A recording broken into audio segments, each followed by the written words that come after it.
All right. So we can go ahead and begin. Just quick introductions, then we'll be able to get to Muster Up Issue 4.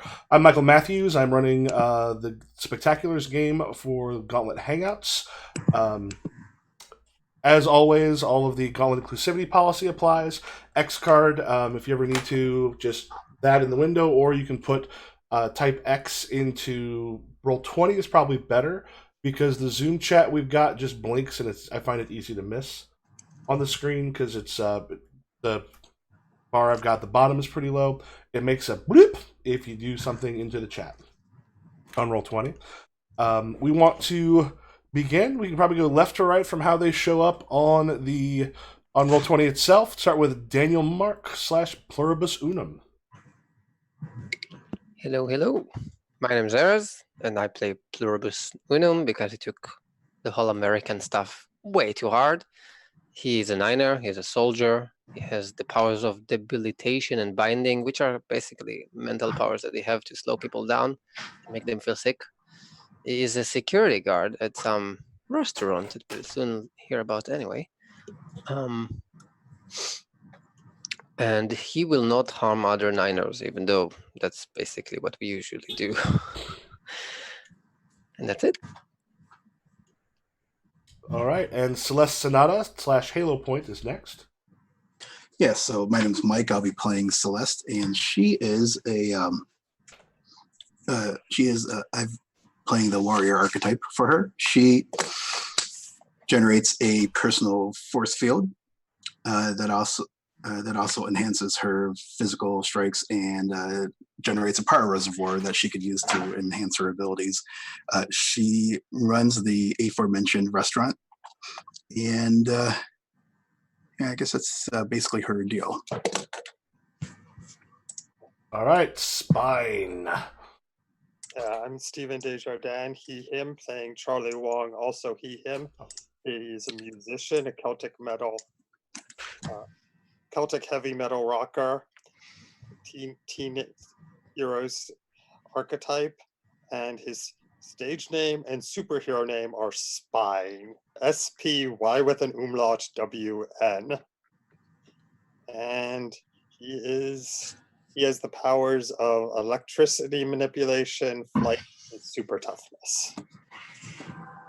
Cool. And if you happen to look at the video at all, I tried to find a way to do an umlaut with the font I was using and had no luck. All right, and then our new Soldier of Fortune, Joshua. Yes. So I'm a soldier of fortune. I think that after I, got out of the military, I started acting as a more of actually a professional trainer than an athlete. I was super powered and enhanced in that ability, and therefore I think I was probably barred from actual competition. So instead, I started working as a trainer, and with a moonlighting job of cleaning up the streets and trying to, keep the place that I call home safe. Okay. And yeah, the neighborhood watch, that's essentially what they're doing. And in particular, they've been trying to make sure that they're taking care of, they're kind of getting to Niners and stuff that's happening there before, like, the 86ers, which are what they call the patent teams, before they do. Yeah, and there would be, like, it's one of those things, there are sport types that you could be involved in with being a vet in this case. However, they have a tendency to be probably a little closer to professional wrestling and stuff than actual sports stuff. Yeah. So they exist. They're out there. They're sort of a mixed bag, and just like a lot of prejudice comes along with how people deal with those who are involved in it. So, does anybody want to give us a recap of what has happened last session?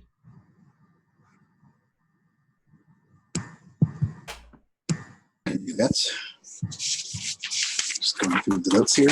All right, so in the third issue of Muster Up, we talked a little bit about what happens to when enhanced veterans have kids. Do the kids have powers? And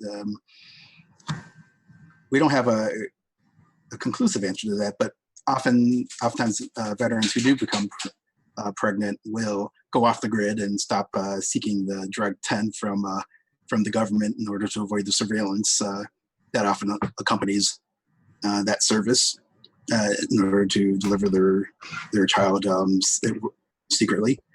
We also discussed the possible rumor that the fabled Mr. Z, the shadowy figure who stands behind the government organization that monitors and regulates powered veterans, could have been in fact the first successfully enhanced veteran. And does the Z in fact stand for zero, as in patient zero? So let's see, we had Spine, we had a couple of interludes, one in which Spine tried to make his musical career happen. He was encountering some negative resistance from the audience because of his involvement with the muster ups and their at least in the public eye, middling attempts to prevent Gamma Squadron's crime spree of one bank robbery. Then we saw Tranquility counseling a veteran who was pregnant and arranging for a house visit so that she may get some medical assistance without the government finding out. And we saw a little bit of Halo Point in her church. Then we defined aforementioned Park Royale, a place that used to be an industrial center for manufacturing, I guess, the biological components that went into veteran enhancement. When the bad side effects of that process became publicly known, the orders for, at least from these factories, collapsed, and the Park Royale has suffered financially since then. A number of us were discussing in a park near Park Royale, trying to discuss what we're going to do with all the 10, the medication that we had gotten from Gamma Squadron, which is the reason why we basically let them go. And as we were having that discussion, we noticed a fire breaking out in Park Royale. We went over, investigated, found an apartment building on fire. We saved people. We prevented the building from collapse. And one of us encountered another powered veteran who goes by the name of Jerry Craig. And he was kind of a street vigilante person. I can't remember what his enhancements were. He seemed to be like very agile, and I can't remember. Was he carrying a sword? I feel like he might have been carrying a sword. I don't believe he was carrying a sword. Okay. Yeah, he had a knife. Oh, okay. In any event, he had found the latest victim of the serial killer.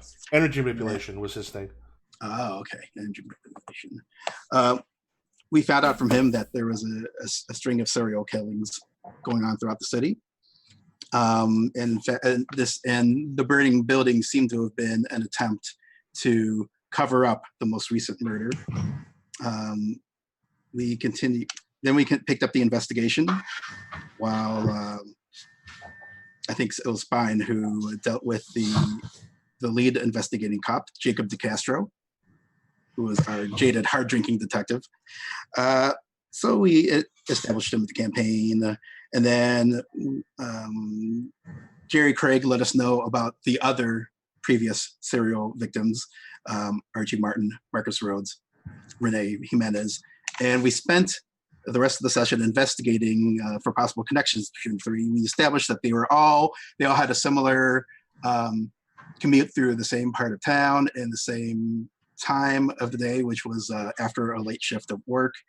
And I think at this point, our next move was to investigate the restaurants that were open, that are servicing the night shift along that route, specifically to try to find out if there's any security footage that we could examine to see if we could spot the serial killer amongst that evidence.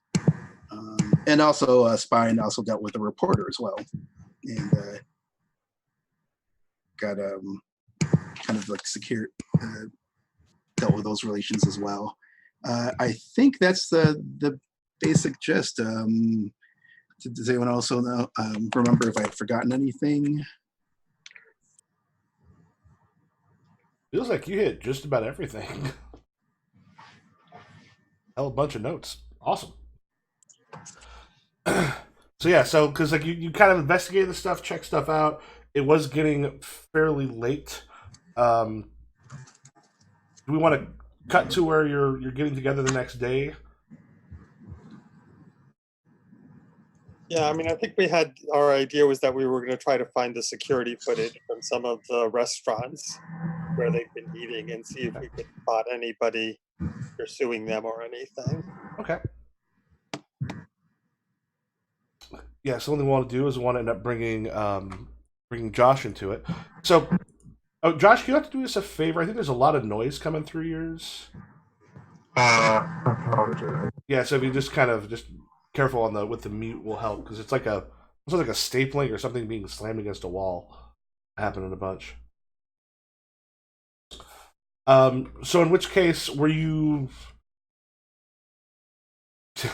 going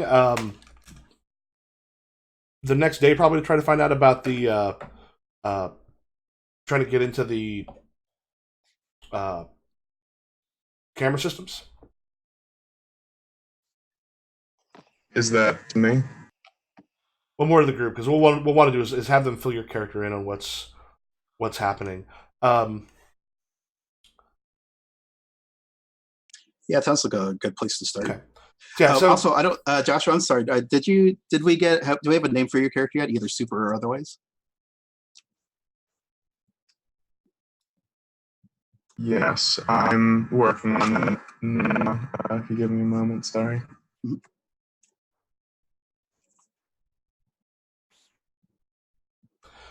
okay, why don't we then cut to the Ate Good? You were probably looking around.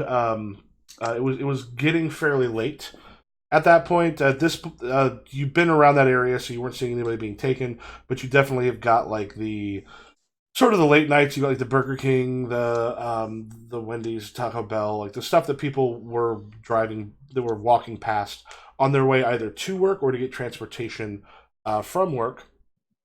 Not everyone is able to kind of because of jobs and other stuff was able to meet up the next day. And for one thing, we had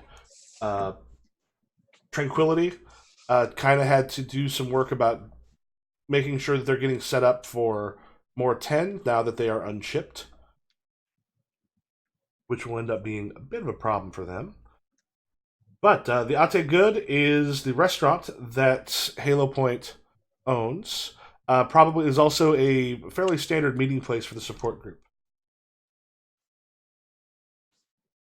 There's a good chance that when you come in, Josh, you're going to see a group of tired people. All right. I'm always tired. Well, I think I would probably walk in and try, inquiring as to, and I don't know how to be subtle about sort of trying to get into a superpowered vigilante group, but in whatever ways that might make sense, We could probably assume that you're part of the you've been part of the support group. That's just the general thing for this one is for the street level. Everyone's at least associated with it. All right. Well, in that case, yeah, I think I would go in, for the morning, having not participated in the previous times, probably a lot less tired than the others. Sit down, look around, see what has happened. Would I be up to date on everything that has happened in the previous nights? You probably don't know what happened last night. Like you would have known probably about the bank robbery. You would have known about Gamma Squadron fleeing. I mean that's definitely a full thing. People, I'm guessing the groups probably are aware of it. But what happened last night, you will not know about. If we haven't had a chance to get a change of clothing, we'll probably distinctly smell like fire or smoke. Excuse me. Yeah, so I think I would walk in and I would look around and see the not so smiling faces and ask what happened. Did I miss something? Yeah, there's a fire in Park Royale amongst other things. Yeah, come. Yeah, pull up a seat. We'll fill you in. But first, let's get you some breakfast. And yeah, I hand you a menu. Yeah. So what you guys have been up to? I was gone for a bit. That's right. That's right. You missed that too, Dan. So we were talking about our and just for the sake of simplicity, I'll assume that Josh's character is in on the all the 10 we've gotten. But yeah, we've got we were talking about how to handle our I don't know, we'll call it our bagel delivery. I mean, or some other kind of code word for distributing a drug that we're not supposed to have. But that's when we noticed that's when we saw a fire break out over in the park, or excuse me, I'd probably say over in Royale. So we tempted that, and we actually met ourselves another vet, and found out that there's a string of and I'll lean in so that no one outside the table hears a string of serial killings going on right now. Do we know who they're targeting? Well, we think it's we think we think the victims are being drawn from people who are commuting back from work and in the Park Royale area. It was the Park Royale area, right? That was the same neighborhood. Yep, everyone was right in those couple blocks. Yeah, people who work the night shift and are walking back from work in the middle of the night. Weren't they all security guards, different places? There was a nurse, there was a security guard, and a factory worker. So, Okay. yeah, they weren't working at the same place. Okay. Just Right. the same shift and commuting in the same area at the same time. Also, how could I forget? There's there were well, Charlie, you said that there were occult markings, but you said they weren't like for real occult markings. Well, I mean, for real occult markings, because none of that stuff's real. Or so he says. I don't know how much of a true believer Spine is, but what did you find out anything about that stuff too? I don't know. Shall I roll on that? I think last week you checked, and it seemed to have just been a mishmash of stuff that's commonly known and not necessarily authentic. Right. I mean, I could do an anything else research roll since I've had the night to look things up. Yeah, go ahead and add 2 advantage dice to that.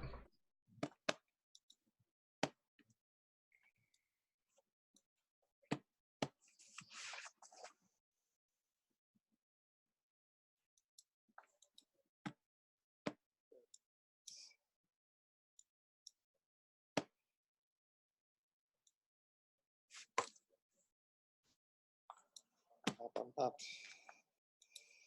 Sorry, I'm not finding where's Oh. the. You have it says Spectacular's roll all the way over on the left, or had probably your character's name.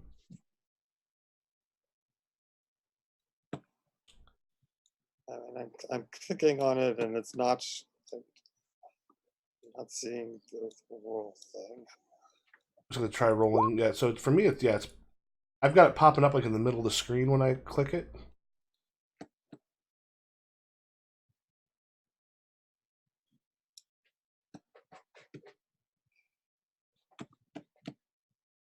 Okay, what you might want to do is maybe go back to your character sheet, and this is something Josh you'll probably want to do.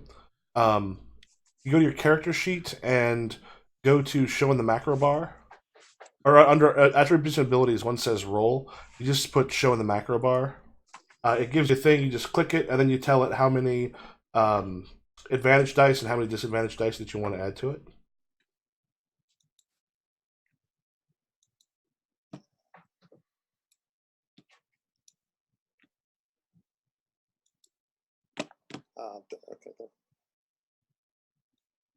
Okay, yeah, I reopened my sheet and it worked. Okay.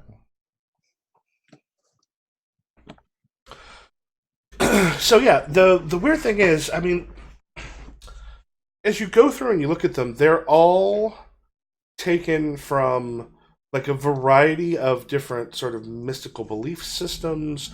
You find them just kind of all over the place in the books.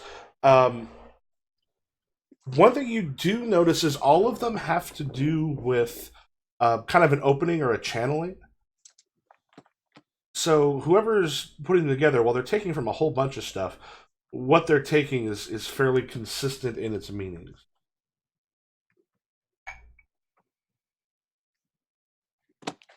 Okay, so yeah, so I'll pass that on to everyone. All related to summonings, you said? Some sort of channeling or I mean, sort of channeling or opening Okay. is sort of the biggest thing with it. Yeah, yeah. So, I mean, I don't think this is real mystic stuff, but I think this guy is sincere. He's just kind of nuts. Hmm. Well, we'll have to take that seriously. That's reason enough to take it seriously, I suppose.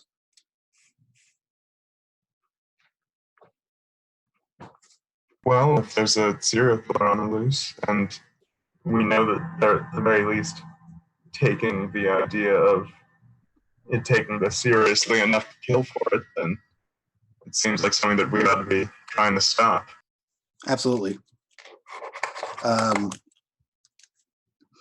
And I think the first thing we wanted to do is try to procure. First of all, see if any of the security cameras at late night restaurants along the route, if any of them are even working, and if so, try to get access to the security footage so that we can trace it down, see if we can spot first of all the victims in any of the footage, and see if we can maybe see any people who are commonly at all those locations, or that might provide some leads as to who we need to look into next. Mm-hmm. Let's do that. Yeah, Bud sort of walks by and just brings some food. Bud. Just looks at you and is like, "Oh man, you're all still wearing what you had when you left yesterday. I can't do a double again. I'm just saying, like, I got stuff. I got a concert tonight." I understand. I get that. Yeah, we've been working you too hard. I'll tell you what. Let's yeah, definitely. Yeah, we're not gonna. I won't ask you to do the double shift. I'll take over if I have to. But yeah, don't worry about that, bud. Yeah, yeah, I don't want to keep laying the boom on you like that. Just saying, maybe hire another person if you're gonna keep skipping off. But y'all want something? Yeah, I'll definitely do that. Make note to self, actually make time for the business. And yeah, maybe I might need to work on that. Well, everyone, if y'all don't mind, doing the legwork on the the restaurant checkouts. Don't mind at all. Yeah, I can't keep asking Bud to put up with us again. He's not gonna take much more of that. And he's the best cook we've had here yet. So Well, I'm not much of a computers and cameras guy. I don't mind staying in. well, I don't know. How are you how are you in the kitchen? I guess you could guard from behind the kitchen. Well, yeah. I mean, if we need to, I guess you could always give it a try. Maybe watch some YouTube videos on Filipino cuisine YouTube video? or whatever we have for YouTube these days. I get a sense that this is like 5 minutes in the future kind of timeline that we're working with here. Isn't YouTube something with the younglings? That's a good point. I'll try to find some recipe cards. That would be better.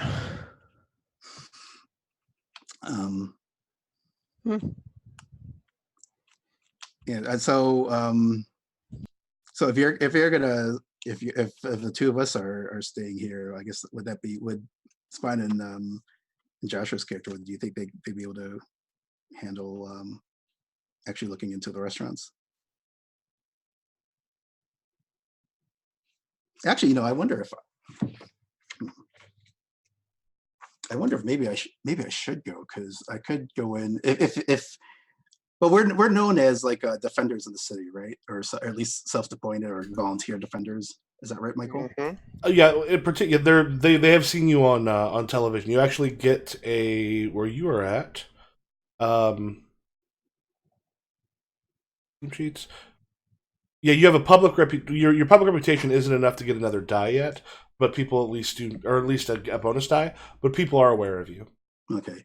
Yeah, I keep wondering. I was just thinking around whether I should go, and if they see me there, then they might look at me as the competition. I think I'm just trying to spy on them. So maybe it is best if I just stick here and Yeah, and yeah. But I mean, as a small business owner, you're one of us who's probably best qualified to convince them to share their security footage. Yeah, I could go. I could go either way.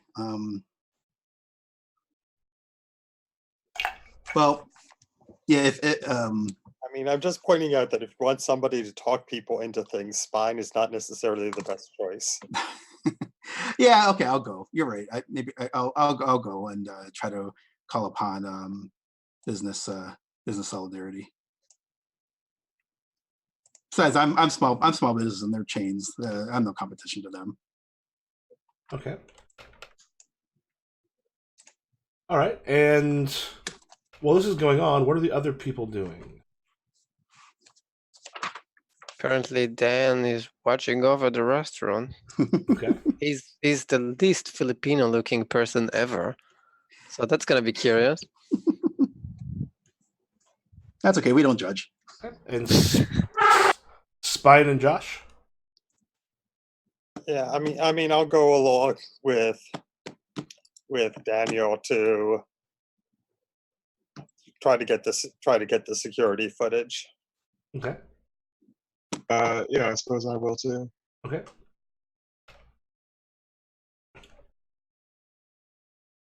All right, and well, yeah, you be going with Celeste rather, because Daniel's going to stay at the Ate Good. All right, let's start with Daniel. Mm-hmm. So, yeah, there's a point where Bud comes out, everyone else is gone. He looks around and goes, "Oh, Celeste said she was going to stay and work in the place. She's back from my shift ends." Yeah. I'll take. I'm taking over today. The moment he sort of looks at you, is like, "You ever worked at a restaurant before?" I mean, I've been the security guard here for quite a while. Oh, you're gonna be like a manager. No, I can. I mean, if you teach me a little, I could probably do more stuff. Where he just kind of looks at you for a moment. It's like, "All right, man, we're gonna give it a shot." And he goes in and is sort of sitting there like cooking food. He's got you working on it, and you see that there's some people that come in, some other Niners. One of them comes up to the counter and is like, "Yeah," and then he sees you. This is someone who, in the past, like how long were you involved with the group that actively essentially took on stuff with the Niners? Probably for over a year, maybe Okay. even 2 years. Like for a while, I was in that until I hurt someone badly and then left. Okay. So let me just do something quick here for. We got Phil Isaacs, better known as Crusher. So there are still people here who remember that you work for this, and that very specifically were either brought in or at least are fairly sure that they were. And you've got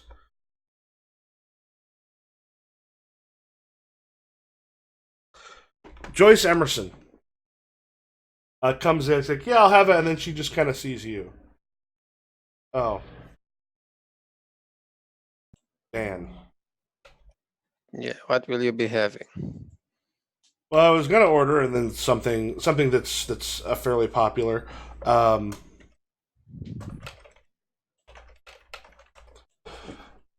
she was gonna have that, but you gonna have someone here to arrest me? No. So what would you like? Links to the names file.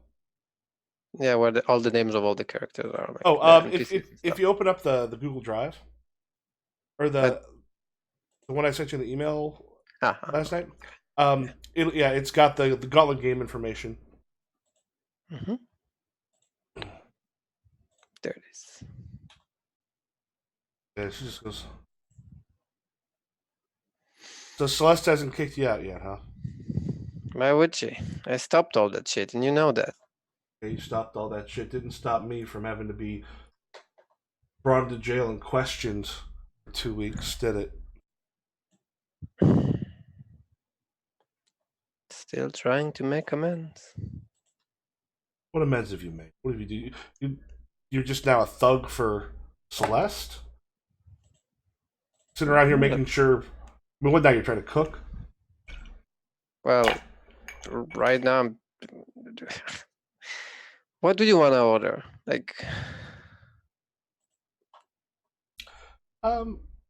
Let's see whether she actually ends up ordering something. For you.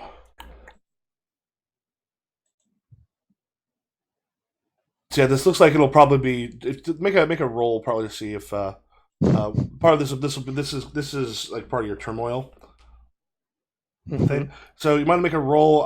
It looks like with what you've got, you're probably anything else is the one that works best because you don't have anything that's particularly for essentially fixing a problem like this. I would roll that and add one complication die. So regular roll, right? Yep. No advantage. Yeah, one complication, no advantage. That's gonna be fun. Oof. Yeah. 74. Yeah, she's like, yeah, I don't think I'm gonna have anything. Maybe let Celeste know that I'm gonna be telling people who she's got working for her. Oh, what? What did she do now? She hired a traitor.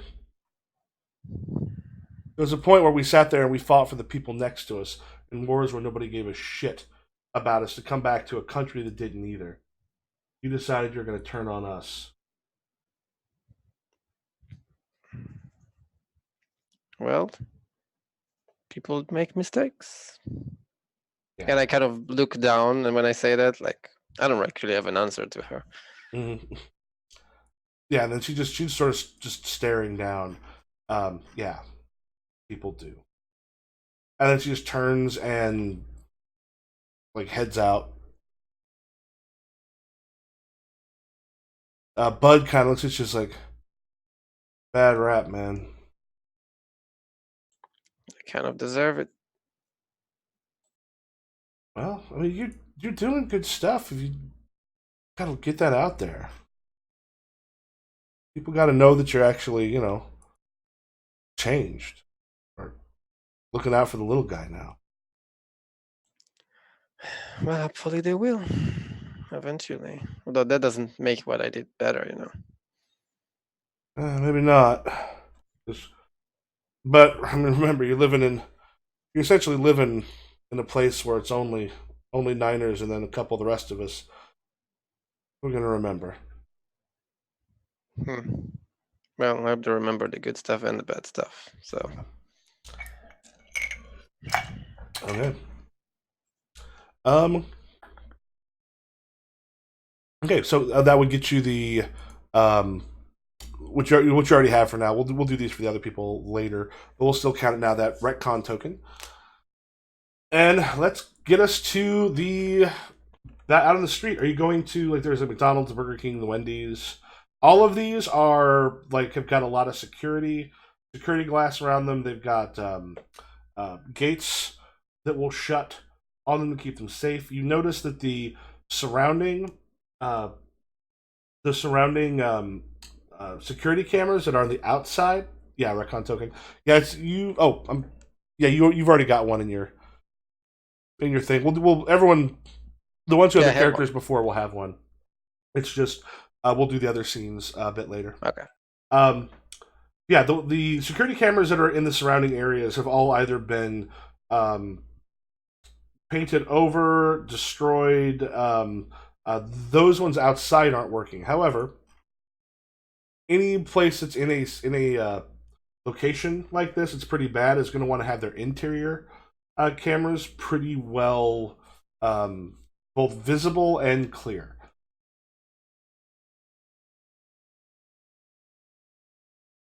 So, are you like what time of day are you heading there? Probably during the day. I don't want to. I don't want to wait till nighttime and give another chance for the perp to get another victim. Yeah, I mean, I got the impression that it's sort of morning now, like between breakfast and lunch. Yep. Probably not a busy time for them. Yeah, a couple people sort of in there. Guy at the counter just looks up and goes, "Hi, can I help you?" Oh, sorry, excuse me. Yes, we'd like to speak with. If I happen to know the name of the manager, I'll use the person. I'll address the person by first name. Yeah, we'll say Ray Kasich. Okay. Yeah, is Ray in? Could you please let him know that Celeste Sonata is wanted to stop by and have a word if he has the time. Yeah. Hey, Ray! Some Celeste chicks here for you? Yeah, he should be up in a moment if you want to step aside. Sir, can I help you? No, I'm with him. And wait, are you? Okay. Y'all step aside. We got like some people coming in. Well, actually, could I get a medium fries? All right, medium fry. Anything else? No, that's it. You know, you can't just take the water. You got to pay at least for a cup. All right, a small fountain soda. Yep. That gets that to you. Yeah. Ray comes out. Ray's still got like some flour and such on the hands. Kind of working in the back, and it's coming out and just got a towel around the thing, and it's doing that. And goes, "Hey, Celeste, what brings you this part of town?" Hi, Ray. I just had a couple little business item I wanted to talk to you about. One manager to another. Can we step into your office, please? Yeah, sure, that'll work. Thanks. Yeah, it kind of looks over at the two of you. It's like, everybody, or just me and you? I think just me should do it for now. What do you think, fellas? You mind just hanging here enjoying some of this fine cuisine? Unless you all want to come back, that's fine with me too. Yeah, I mean, I think I'll come back with Celeste. Yeah, don't worry. These are my associates. I think that, yeah, I might cut a little bit of an intimidating figure, so I think I'll wait outside and just, be careful if I hear anything. Okay. Outside a bit. There's yeah, they take you two back in the office. Kind of shuts the door and goes, "All right, why are you at the McDonald's at Park Royale?" Oh, well, we've been so you know about my my other endeavor, the neighborhood patrol watch, right? Yeah, saw you on the news with the bank. I mean, Yeah, so, those guys got away, but yeah, we tried to put up a fight, but those guys were tough. You just we're lucky we got what we did before they scrambled. But there's another matter that we're looking into, and it actually involves some local deaths, and we've found a couple of recent deaths. We think there might be a connection, and that there might be foul play. And I wanted to keep this discreet because I don't want this to, I know business is tough enough without like word of this. wait, I mean, people die at Park Royale all the time. I mean, Right, it's but not a terribly safe place. Well, no, of course not. But this is we found a couple people who share a couple attributes. They both work. They all worked at the same late night shift, and they all had the same commute along this road, and they all had a tendency to grab food um, after their shifts, including whatever is open around the middle of the night, including this place. And I was just wondering if you wouldn't mind letting us just take a look at your security footage over the past couple of nights, see if we might find some familiar faces that could, help us find out what's going on and who might be responsible. It kind of takes a moment and goes. Also, go ahead, make a roll. Add one advantage dice because you know him, and one disadvantage dice because tend not to let other people goes. Mm-hmm. Uh-oh. Well, this isn't good. I rolled an 84 with a challenge. Yeah, you're convinced someone is 94. Oh, well, that's good. Or is 90 rather. Yeah, so the challenge will be something else that'll come up in a bit. Yeah, he's like, I mean, yeah, I guess I can let you look through. I mean, and it kind of goes through and sort of brings up some stuff on the computer. And he goes, well, if you want to kind of check through and see what you can see. Oh, that's fantastic. Hey, Spine, would you mind lending your eyes here? Yeah, and like I'll sit down and start fast forwarding through the footage, looking for these guys' faces. Yeah. Yeah, I think you also were pretty good with your size someone up as you're kind of heading through. You saw the faces, you know about the rough times, so it's like check on these. If you want to make a roll, because you know who you're looking for, this sounds like you size someone up. Give yourself 2 advantage dice. Okay, no disadvantage. No.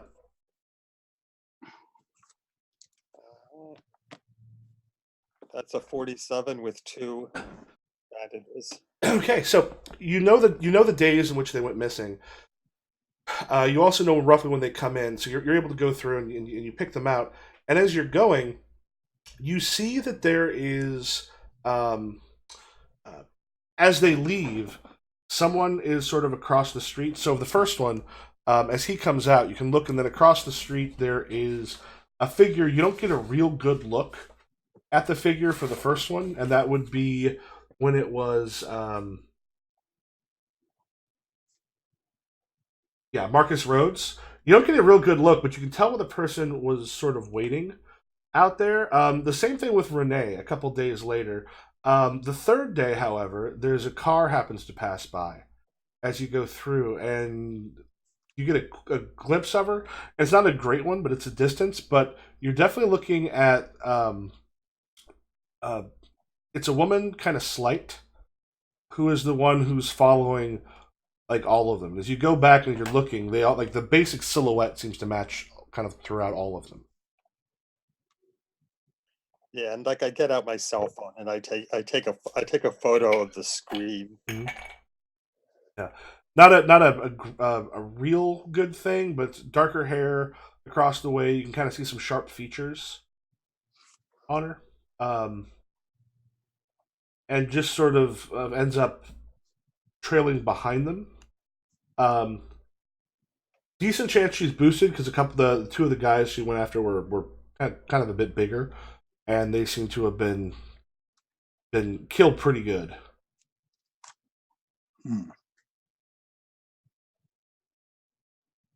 Okay, so while you're looking through these, Josh, you are out with your small fry, your medium fry, your small fountain drink, waiting a little while while they're heading through. At one point, there's a couple guys come in to kind of get something to eat. You see one of them kind of takes a look and notices you, and they're sort of talking. You can kind of tell already that it looks like they're going to try to roll you. As they kind of see you, one turns, and the 3 of them start talking pretty close. You're looking at them too young to be boosted. They're not vets. Probably don't know. I mean, I don't know. I don't know if you carry anything that sort of shows that you're a vet offhand. I think that maybe like I'm probably wearing like a jacket with my like core on it or whatever. Okay. Oh, by the way, what is your signature weapon? Brass knuckles. Okay. So yeah, you can tell that they're as they start. Two of them walk past you, but like this just instinct and stuff from the war zone. You hear pretty easily where they stop as they get sort of past you, and then you hear the tray click down on like a trash can that's not far from you. And the other two sort of walking up, and you see him reaching down. It looks like he's actually kind of grabbing the hem of his shirt. Underneath the shirt, you can see like sticking out a little bit. From it is the outline of a pistol tucked into his pants, which is kind of a dumbass place to tuck a pistol. What do you do? Well,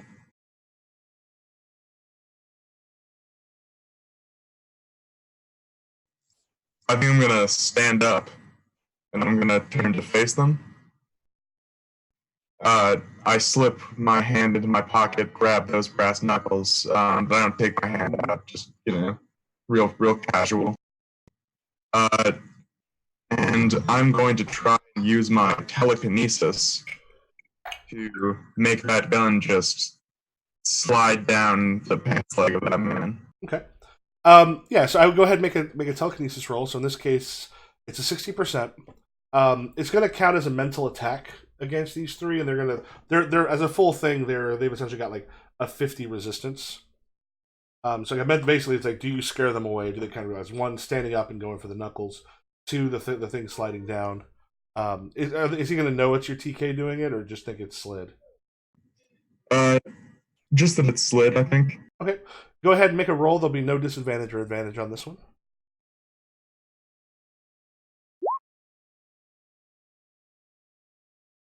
Okay, unfortunately, fortunately you that is above the 60%. You could spend a hero point for it, I but don't really care enough to. okay. Yeah, so as you kind of grab it, he pulls the gun and is holding it like kind of still close against him, and the other two take a look at you. Your hand's still in your pocket for the brass. Have you brought them out for the brass knuckles yet, or just have them in your pocket still? No, they're still in the pockets. Okay. My fists are closed around them at this point. Okay. I'm show you real quick how this is essentially this is a mental attack on you, which is not going to probably be a whole lot. 19 successful, so you'd end up taking 10 resistance. You have 100 to start off with. One of them just kind of looks at you and goes, "You don't want to give us your phone and your phone and your wallet." I don't think you want me to do that. I think I very much do. And you hear the slide behind you of the gun. What do you do?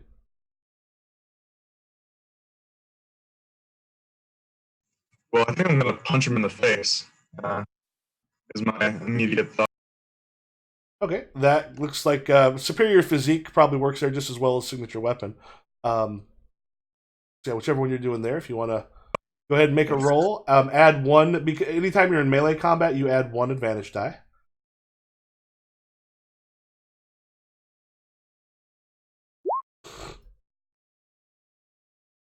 Okay, so we make that be 41, which takes them down to just a 9 resistance left. You clock the one guy in the face. At which point, like they're a little surprised that you went and you hit him. He goes ass over tea kettle. He hits the ground. The guy next to him makes a grab at you. 21. That actually would be just another 10 on there, so you take a total of 20 out of your 100. These come back after. These are for each conflict. So yeah, they're way the hell out of their league. He goes, "Hey man!" He grabs the guy punches at you, and you feel behind like just a gun coming to the back of your neck. Like, "Man, you better get on the floor right now." Yeah, I dropped to my knees. I put my hands up. The other guy just he kind of threw his hand and goes, "Man, you go." He's trying to turn to some other people. Goes, "You better leave," and people start to play out of it. What do you do? So the situation right now is there's the guy. So there's the guy in front of me. There's the two guys in front of me. One of them with a gun, and the guy behind me with a gun. So there's a guy behind you with a gun. You've knocked one guy over, and he's not Okay. he's not unconscious, but he's screwed up a bit, clock in the face with brass knuckles. And then the other guy who got a shot in on you, but it wasn't a heavy one. Yeah. Okay. In that case, I'm gonna try for telekinesis again. I want to make that gun fly out of his hand. All right. So they're only at 9 resistance. So yeah, chances are. So as you do it, no advantage or disadvantage on this one.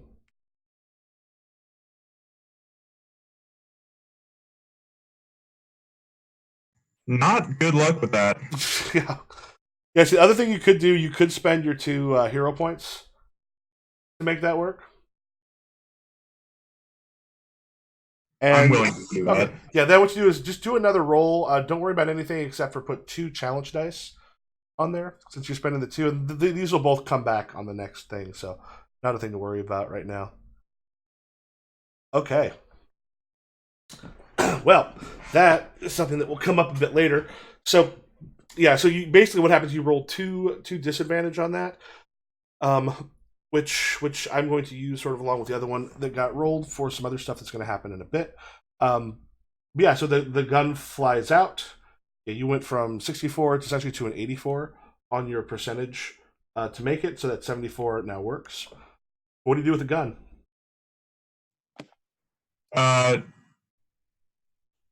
So the gun is at the back of my head, right? Mm-hmm.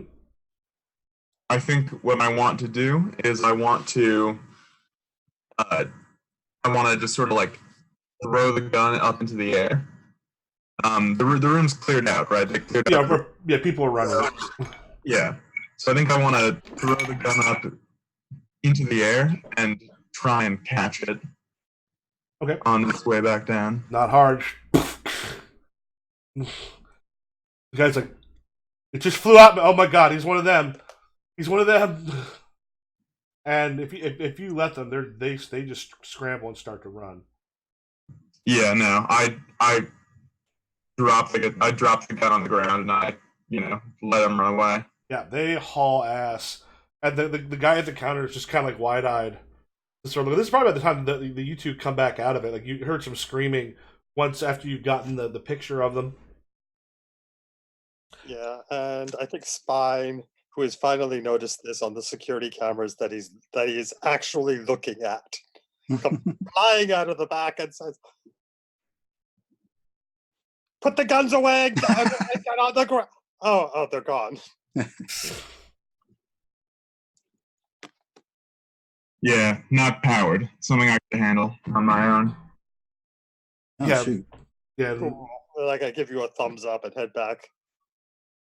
yeah. Ray just sort of looks. He goes, "Listen, if you want to press charges, you got to go to the police. We don't tend to get involved in that around here." Oh, of course, I understand. Just glad we're here to stop you from getting robbed. Yeah. Well, they probably know better than to rob us. They're probably robbing you. Kind of like nods over at Josh. Oh, oh, in that case, sorry to bring the distraction to your doorstep then. But anyway, I'm sure. At least it happened before lunch break, right? Yeah. Yeah, that's going to spread though pretty quick. Yeah. Well, and I think he takes the gun and tosses it in a drawer with other where he keeps all the confiscated guns. right. Yeah. Oh, here's another one. Well, thanks again for the help. This has given us a big lead, and we're definitely gonna make the most of it. Thank you again, Ray. All right. Hope it helps, and be careful. Will do. Hopefully this won't be a situation again. At this point, do we still want to go to the other restaurants, or do we want to? Right. I mean, I think we got what we were looking for. Mm-hmm. Yeah. Yeah, from the GM point of view, it's, if you do it, you're going to get roughly the same the same thing. Like some of them, if they, you might have trouble getting through to some, but we're not going to necessarily role play the stuff out. You've got the picture of them. It would be the same sort of thing. Well, of course, they've been taken from this outside of this particular restaurant. The other ones you might see someone passing by, but it's on the opposite side. I see. All right. Well, in that case, I guess we start. We do it. I mean, I think I'm going to text it to what's their name on the police force. Oh, DeCarlo or the. The one who's semi-friendly to us. Okay. I think that's DeCarlo. DeCastro, excuse me. Yeah, Jacob DeCastro. Yeah, that sounds like a good plan. You seem to know him the best. It's fine. For some reason, but you do. Well, you're the one who reaches out. You're the one who actually thinks to reach out. More often than not, I've observed. Do you feel like you have that kind of relationship where do you feel comfortable bringing leads to him like that?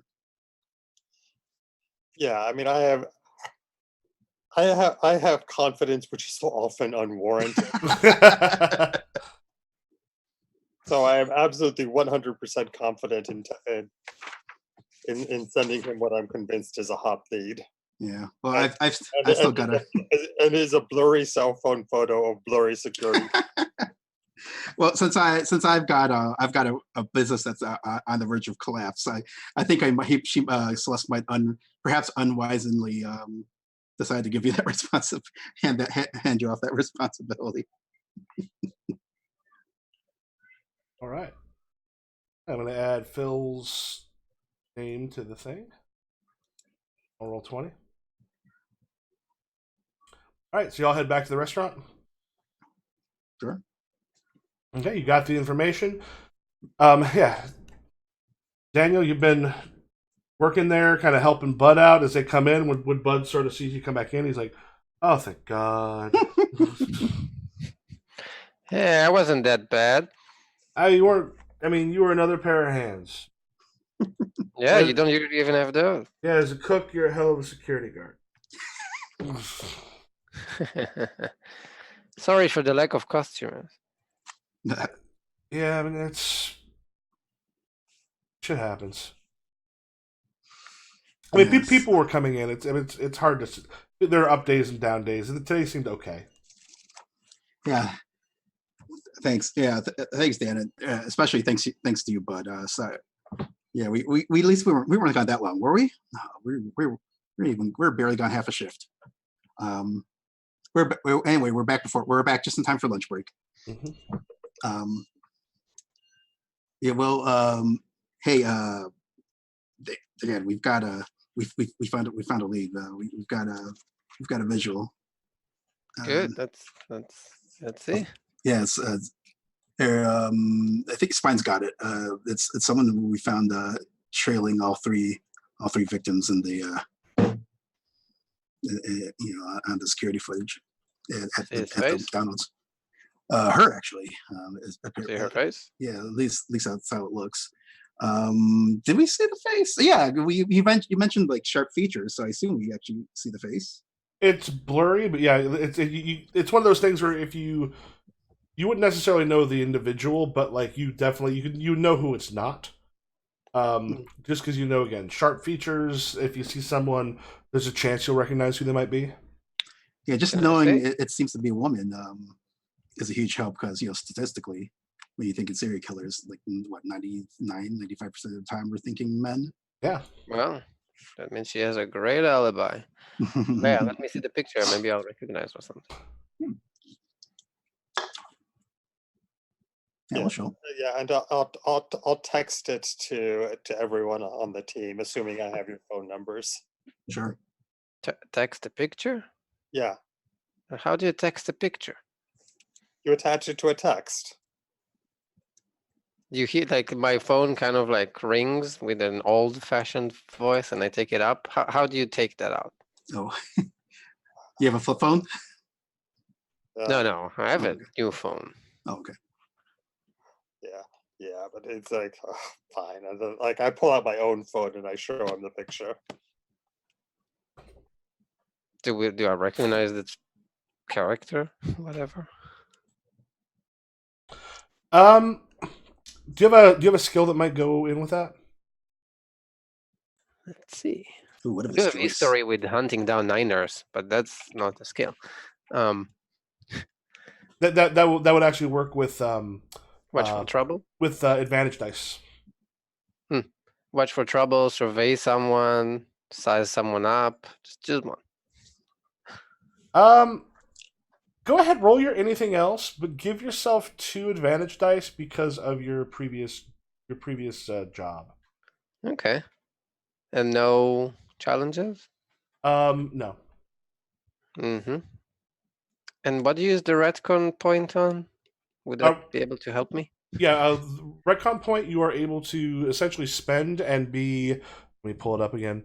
It can be a thing where the back issue, like flashbacks, things that happen in other comics, make up a series. You can describe what happened, gives you some information. Retcon can be new fact about setting elements, character, villain, team, or enemy group. Okay. So I basically could use it to know that person. Yep. But this time I want to roll because Okay. I want to see what happens. Oh, that's not bad at all. 14. 14. Did you get any advantage? I think I got 1, if I'm not mistaken. Yeah, you got 1. You're taking a look at it, and it looks a little familiar. You actually still do have access because the one nice thing about essentially bureaucracies is they go slow as hell. Some of your stuff hasn't actually been pulled yet, but you're looking at her, and also the stuff you know in the past. This is Alicia Sherlock Bennett. Alicia Sherlock Bennett? This is a couple of the rest of you might have at least heard of a little bit. She's a vet. She was essentially a one-woman intelligence agency. Incredibly smart, was able to put a lot of stuff together.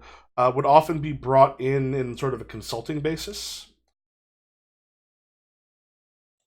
But she had kind of gotten a little bit of all over the place. You always seemed a little distant and aloof, but not. I mean, you never would have thought serial Murderous. killer. Yeah.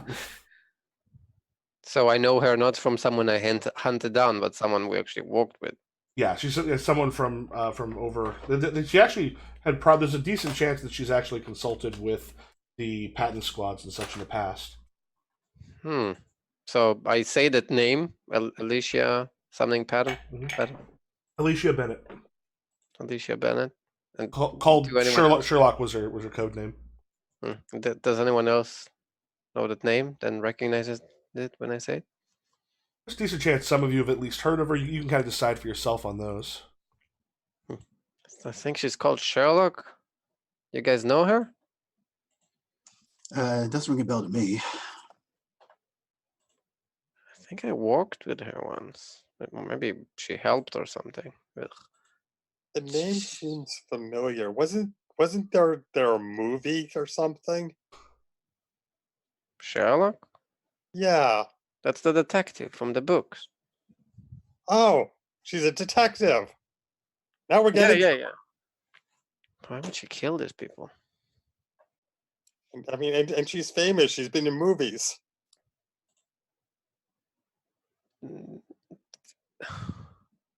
No. Anyway, so yeah, I mean, that's who she is. I mean, right now, all we know is that she was following the victims. Yeah. No, that's. I can't right now. I can't imagine why she would be following them and not be the killer. But well, I mean, maybe she's a detective. Maybe she's hunting the killer. Just like us. Yeah, except she's better than us. So she was hunting the killer before they were even killed. Yeah, would have been. In that case, it would have been nice if she could have done something to stop the murders. But I guess we can't expect everything, I suppose. So that'll be us. This Sherlock, and also Jamie or Jared. I forgot his name already. The other person. Jacob was the other person, the one that we found at the fire. Jerry. Oh yeah, Jerry Craig. Yeah. So we should talk to Sherlock, I guess. Yeah, if do we want? Yeah, I wonder. Do we think that maybe we need to do a like scope out the street, the pathway, like at night now, I and see if we can find her? I think I could get a hang of her. Oh yeah, I guess if we have a name, we can find out she has an address at least, right? I could probably access all the files. Maybe I have something Yeah, that would be awesome. papers I took, from work and stuff. Okay. Yes. On the one hand, you want to this could be a good place to use your retcon point. Yeah, that's what I was thinking. Okay, I so- already walked with her. So what I'm gonna do here is we can kind of come up with what was the name of the issue, or you had already, or you've worked with her directly in the past. Yeah, I think like on one of the cases, again, obviously hunting down some Niner, she was helpful. Okay. And how well had you two gotten along? I think I kept trying to hit on her. She's probably pretty. Mm-hmm. And yeah, she's not interested or was interested. I think I don't know. Like I just don't know. She never responded like in a negative way or a positive way. Okay. She was playing back basically. All right. So what we can kind of come up. What was the comic book that took place in? This could be this could have been a personal comic, like a solo comic that your character was in before. It like maybe there's like a Shield like comic where people hunt down dangerous criminals with powers, Okay. and only later we discover that these are actually Niners and veterans and stuff. Okay. Do you want to call it like patents, like the patents or something like that to use for that, Yeah. or? Sounds good. And what issue number? 20. All right. Why not? So, yeah, back in there, you had like actually someone that you had you'd worked with. You two got along. She's a little distant and aloof, but that's like from literally everybody. Like the big thing about it is her mind worked on a different level. Like she was able to see things and connections in other people, kind of that weren't as sort of easily able to pick out. But yeah, you know her. You've got like an email and phone number for her. Yeah, she probably once told me, "You're not gonna stay here for forever," or something like that. Like she knew I'm leaving. But yeah, she probably correctly brought up that you weren't made for for checking this out. Yeah. So yeah, I'll go check my notes and stuff from the old job and the old job. But yeah, I might have a number. I think I remember her. Okay. Yeah, you do have a number. So yeah, I go back to my house, start looking at papers, find it. Mhm. It's like a little file case thing that I basically took with me when I left.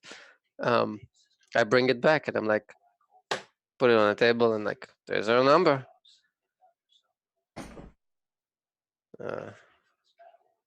I could do the call if I know someone else thinks is better at talking to people. Yeah, you've got the working relationship, but yeah, let's do that. Yeah, working relationship, sure. Does that sound good to to Spine and Crusher? Yeah, Spine Crusher. I just put that together. What? Yeah, we have Steven's character is Spine and Joshua's character is Crusher. They should have a team book called Spine Crusher. Yes, agreed. They should. All right, so do you Okay. give her a call or someone else? Sounds good to me. I could. I'm not the best. I guess I'll make the call. I'll go to this like outside with my phone, like so no one else would listen up. and Okay. Stuff. Hello. What was her name again? Because it's not in the NPC. Oh, Alicia. Alicia. Okay. Hey, Alicia. It was Daniel. How are you? I'm good. It's been a while. Yeah, been quite some time. You never quite were the patent person, were you? I don't think anyone should be the pattern person, but yeah. Saw you on the news recently. You did. You let Gamma Squadron slip right by you. Yes, they totally escaped us.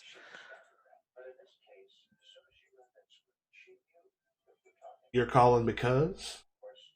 Oh,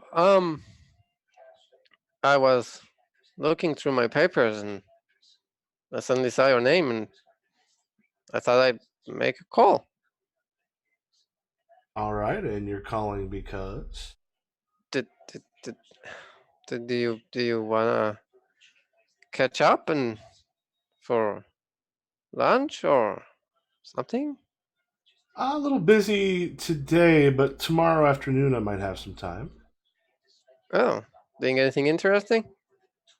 Work. Always the work. Always the work. Yeah, I know that feeling. Ever thought of quitting? Kind of what I'm made for now. I do it well, I get paid pretty well. Yeah, I used to. Anyway, tomorrow lunch? What do you think? Yeah, that works.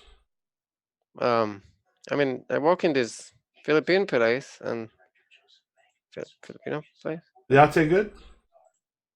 Sounds good. Mm-hmm. And I give her the address and like, okay. And so I'll see you tomorrow. Okay, see you then. See you then. And I kind of stand there after hanging, and I'm like, oh, I have lunch with her. Good job. And I kind of go back in, and I look like in thought.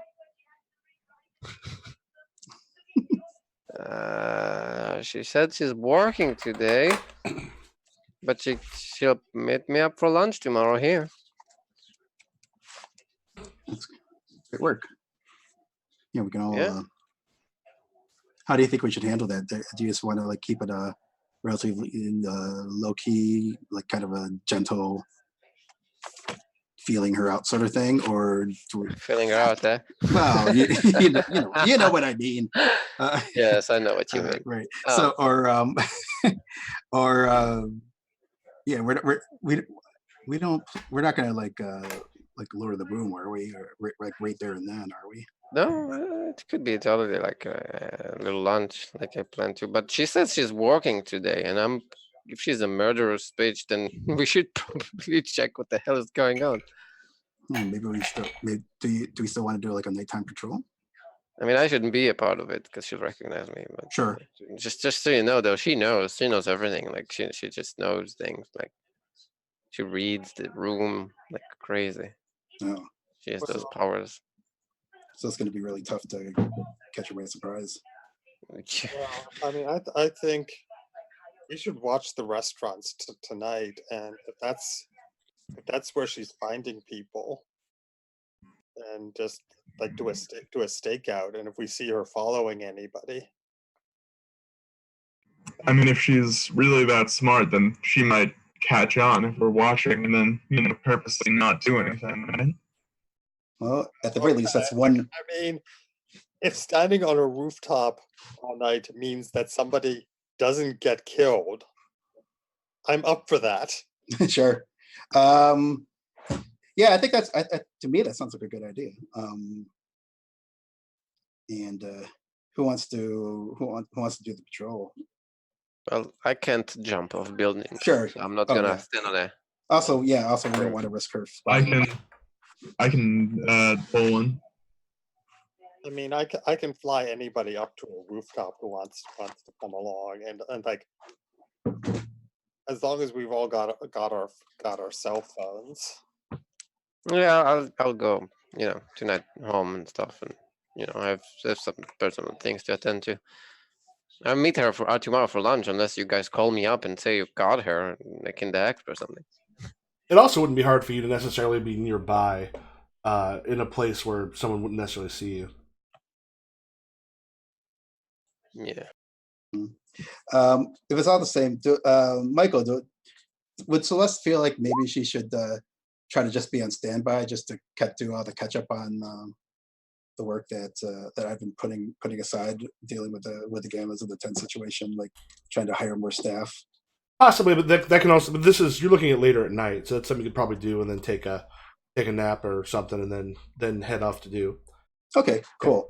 I was going to That's- suggest: do we want to take a bio break, and then come I- back? Because we'll probably push through towards get the finale of this particular issue, and wrap this up for the end of the August ones.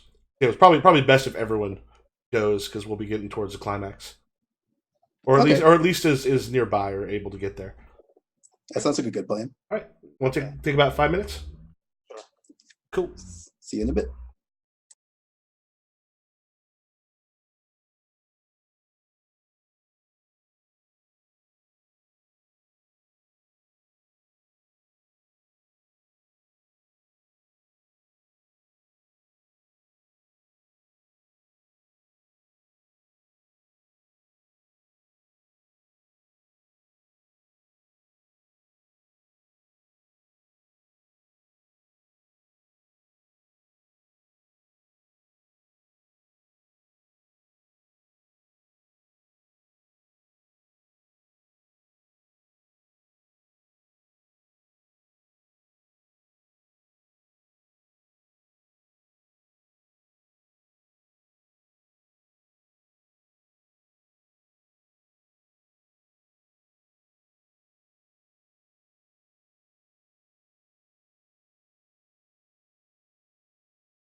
I've got a slot for a Dungeon World session on Sunday afternoon. This will be my first game for a con. Yeah, I've actually got, there's a comedy festival here in DC that the exact dates of Gauntlet Con, so I'm probably not going to do anything. I'm signed up for one Sunday morning game with Lowell, but probably nothing else.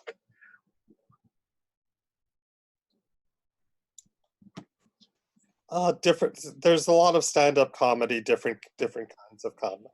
Is that the Is that the Benson Ball? Yes. I went to that a couple years ago. Yeah. I'm in the DC area too. I saw Tig Notaro there. Yes. That's good stuff. He organizes it each year. Oh, that's right. And they've had other things, like they had a screening of an Al Yankovic movie with Al Yankovic there, editing the film and providing live commentary along with Tig Notaro and her wife. That sounds awesome. Anyone else running anything for GotLaCon?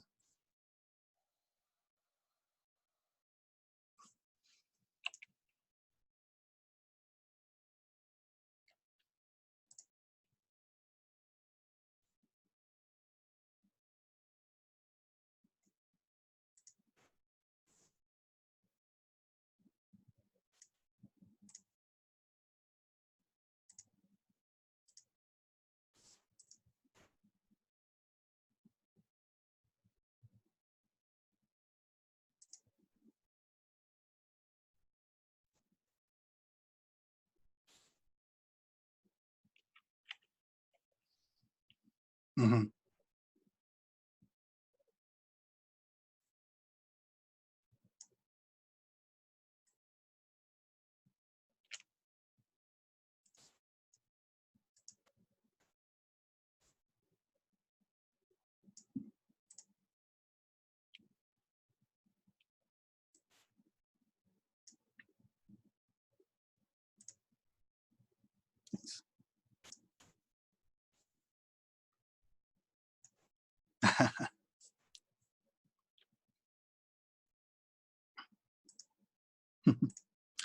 I've never participated even as a player in a GauntletCon event yet.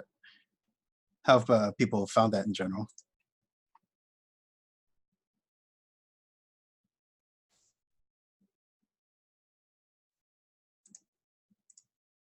Mm.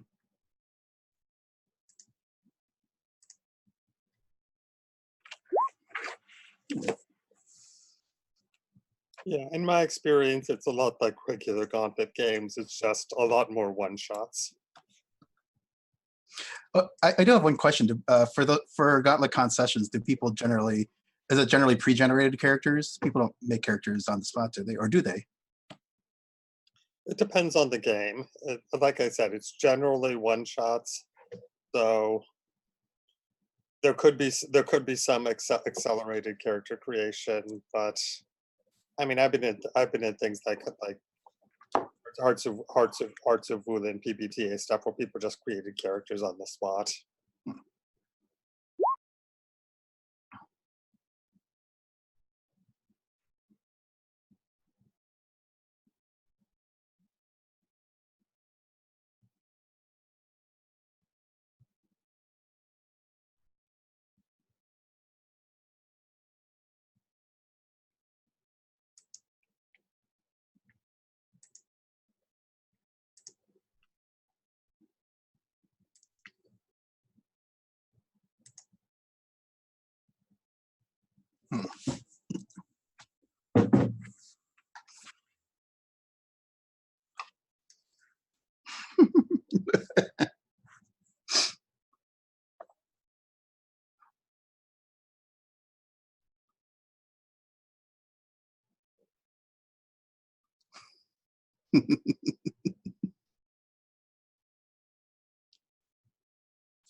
Mm-hmm.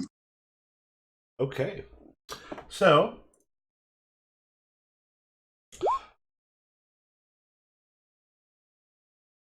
The worse you are, the better you are as a GM. Be awful.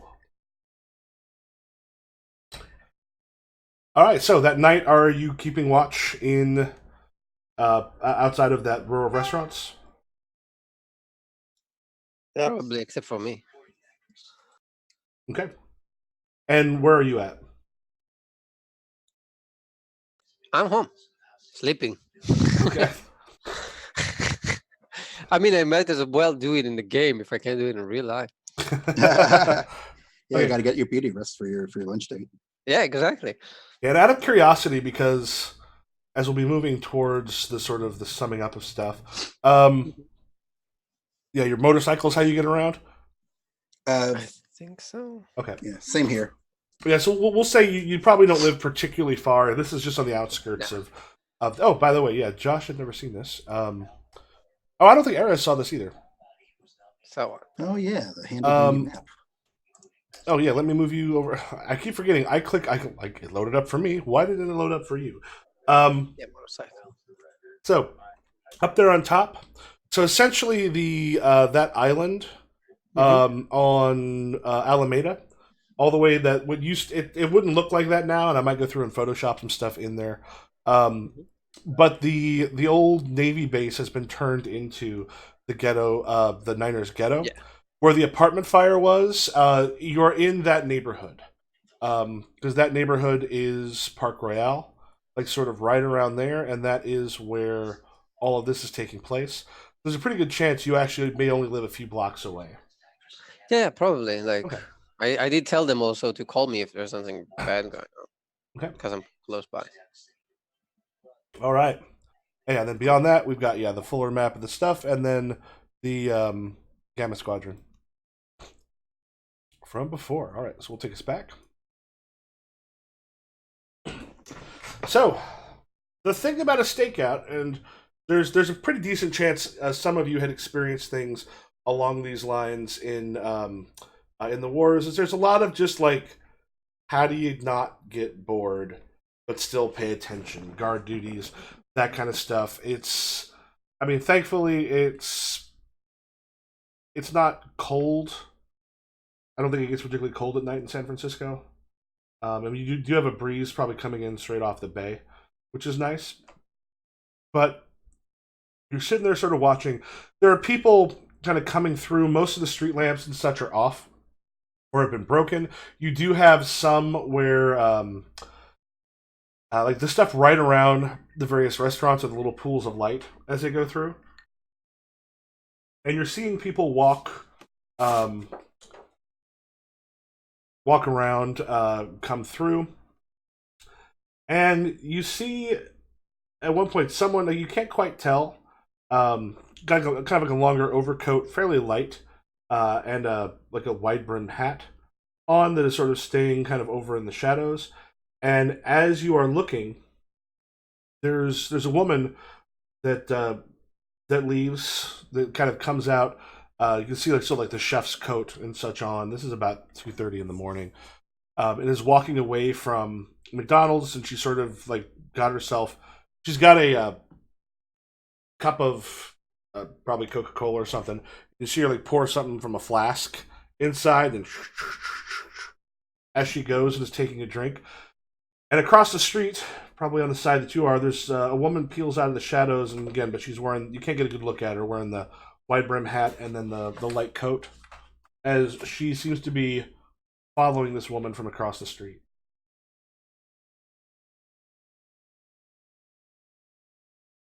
What do you do? So does one of us in particular notice, or are we just saying that we all sort of catch this? Who would be on watch at, or who would be more specifically on watch at this point? You got to break occasionally. Well, I mean, I'm probably, I mean, I've probably taken a position on a rooftop with a good vantage Okay. of the restaurant, and yeah, when I see this, I immediately text everyone, uh, and I mean, I'm going I'm going to keep an eye on this woman, and I'll trail her from the skies if they move out of move Okay. out of. All right, so you're flying up above, or just like on the rooftop, just ready to go up above. Right. Okay. As it gets into like as the woman who comes from who's the chef, as she's heading forward, you see the other woman who's like kind of parallel on the other side of the street, kind of crosses the street at an angle, so she's now walking behind the chef.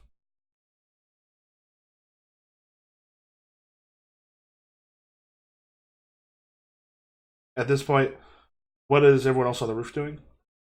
Are you moving from rooftop to rooftop, or what are you doing here?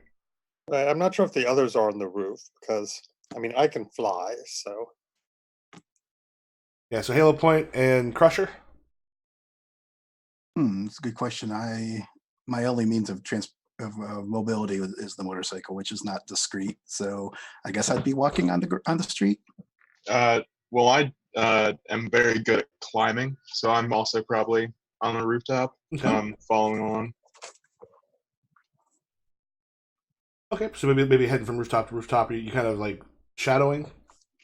Yeah, I would say following, trying to stay subtle, but keep an eye on what's happening. Okay, so would you be on the McDonald's side of the street or on the opposite side? McDonald's I side would is where the say chef is walking. I'm probably McDonald's side, Okay. and Spine's probably other opposite. All right. If that's all right with you. yeah, sure. Okay. And then Halo Point, you said you're walking on the street. Are you further down, or are you elsewhere? I think I should be further down just to make sure, since I'm on the same level as the potential perp, I don't want to be noticed. Okay. So as the chef started walking, takes a look behind her at one point because the one following her is getting a little bit closer. Um, Looks and you see her immediately sort of relax a little bit. Still kind of keeping on her guard. I mean, it probably helps the fact that she looked back and there's a woman walking up behind her as opposed to a guy. She turns, start walking, and you see the woman. She pulls out something that is sort of long and taut. You can't get kind of a good look at it from here as she starts to come directly up behind the woman. Okay, I'm going to intervene, fly down and blast this woman with electricity. Okay. All right. Go ahead and make a roll. There is an automatic at distance. There is an automatic one uh, complication die. Okay, and I'll use my youthful energy to add 2 advantage dice to this.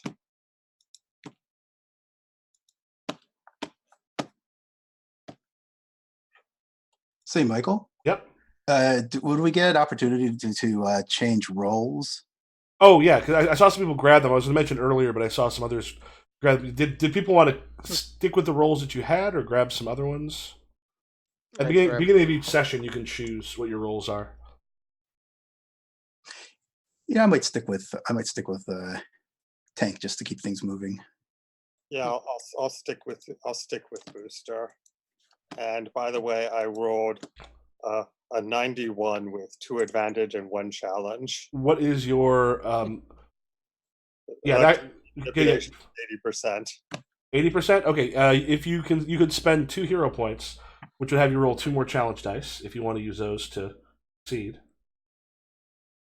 Those are those are blank sides of the challenge dice, but there is basically you got no boons but one disadvantage. Yeah, okay. I'll spend the hero points. Okay. Because yeah, you said it was your 80% that you used. Right. Okay, so yeah, so which one to spend those and just make a roll and then just have 2 disadvantage dice on those. We just count the disads.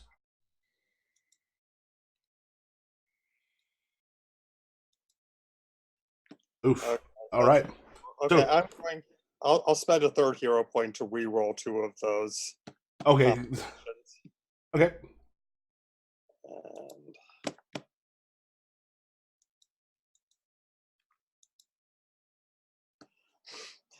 that did not help. So I've got Oof, 2 more. Okay, so there are the 3 disadvantage dice. So as it hits her, there's this really weird moment.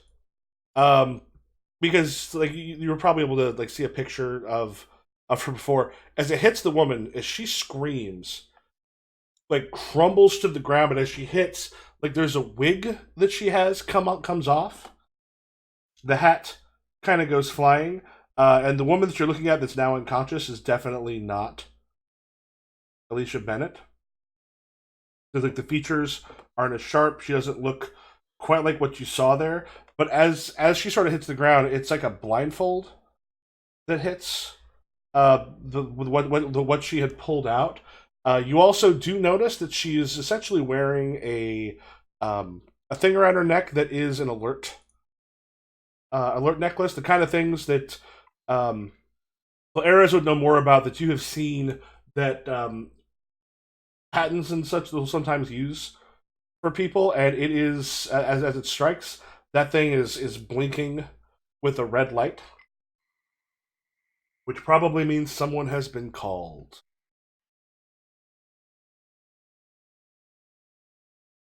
So also the chef who was going screams because now she has had um, uh, well, someone sort of coming behind, um,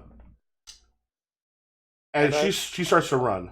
yeah, and I'm in full costume, by the way, since I was expecting trouble, which is including the anthers. Okay. Yeah. So yeah, the chef starts to haul ass once the electricity hits. What is everyone else doing?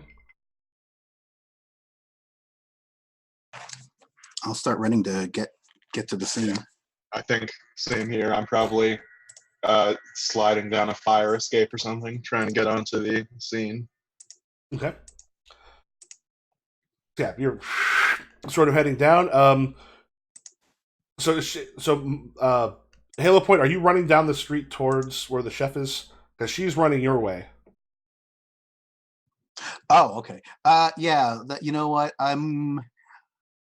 Yeah. I'll just maybe I'll just be walking briskly and just letting her come to me. And when she approaches me, I'll just start waving and say, please, miss, we're here to help. Yeah. Something like that. So we're here to help. And she's like, yeah, you wouldn't have heard the shot kind of as of yet. Though someone will know, they'll probably want to get a hold of Eris. Would you have done that when you saw the person peel off? Would someone have sent That's a text? a good point. Yeah, we should be alerting Pluribus. Okay. Yeah, so yeah, Pluribus, do you want to be on your way? Yeah. Okay. Yeah, so you're as she goes, she's like, "No, get away from me!" And she starts to head a little bit closer out towards the street, Oh, okay. and she's trying to stay the hell away from you because the moment we say we're here to help. I guess I should have known better. What's the traffic like? Traffic can't be busy. There's not a lot of people going down. Like, you see a couple cars come in the distance. Okay, I just don't want her to run into traffic or anything like that. Yeah, there is one car coming down the street, but like it's a little ways back. Okay, maybe I'll just try to lower the energy of the situation by, following but not like running, and just maybe identifying us as we're the muster. I guess is that how we identify ourselves, or are we the muster up? I'm not entirely clear on that, but whatever we identify ourselves at, that's what I'll do. Okay. Yeah. So yeah, as she's kind of heading into the street, you're trying to tell her it's okay. Go ahead.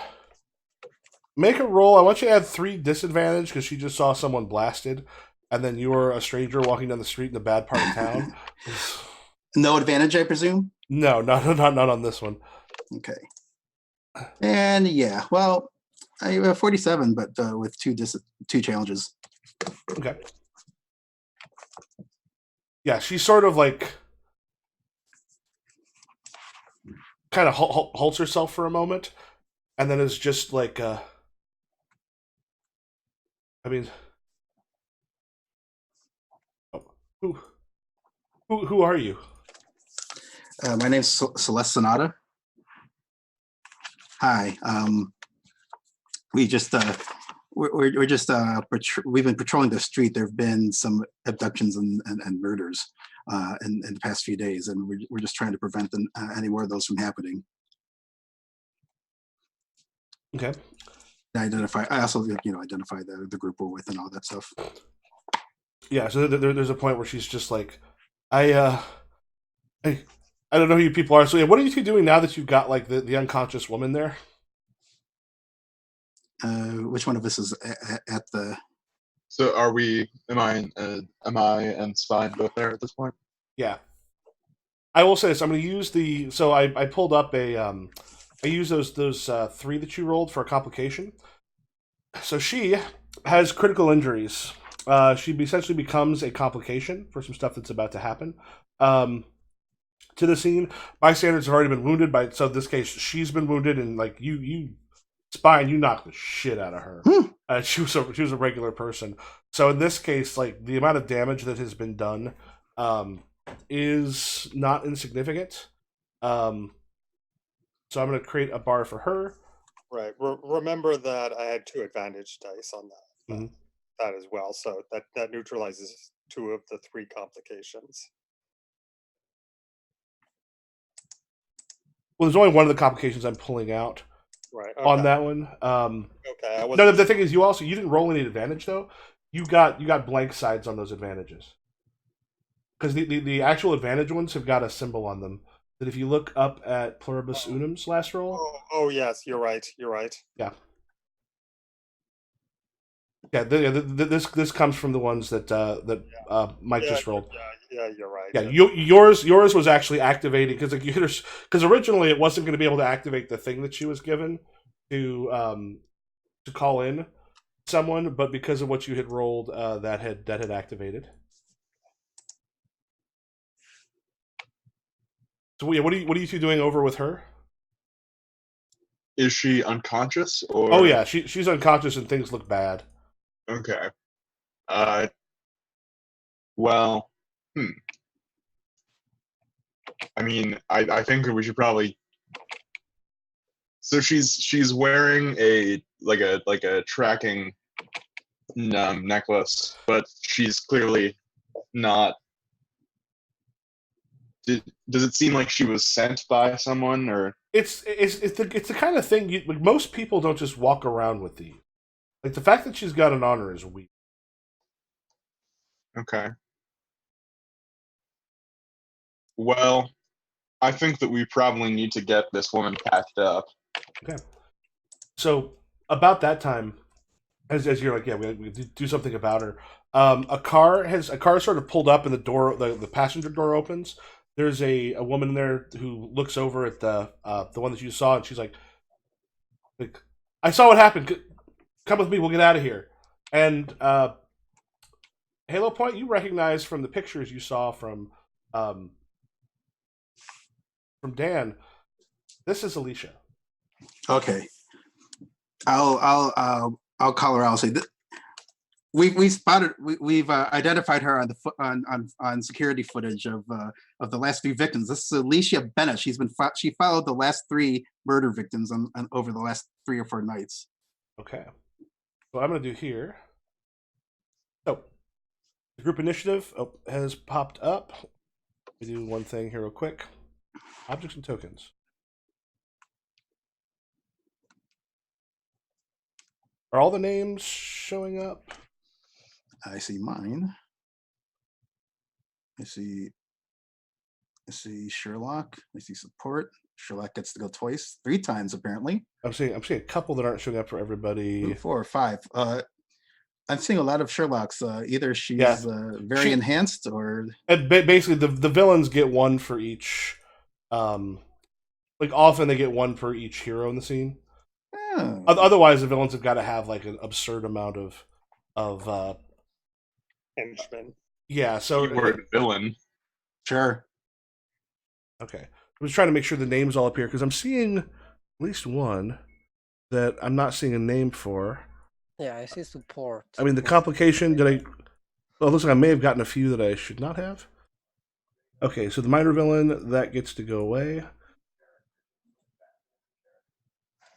This one up here, the red one. Wish I could make these bigger on the turn order, because I think I may have accidentally clicked a few. I think those top two look like... The hell is this one? Josh, Spine, Halo Point, oh, Erez. Your controller, right? No, support this time. Controller Oh. is what's his name? Does he have a name actually? Yeah, Crusher. Okay. So is oh yeah, so it just says support. Let me switch that to Urbis Unum. I think I can get rid of a couple of these. Yeah, I'm not sure what the first one is actually. Yeah, they're both too small for me to get kind of a good look at. So yeah, so we actually begin on this, and we'll say Pluribus Unum. You're probably close enough that your first one will be arriving. Mm-hmm. Oh yeah, that's a. Okay. Oh, and the one complication. Yeah, the 86ers arrival.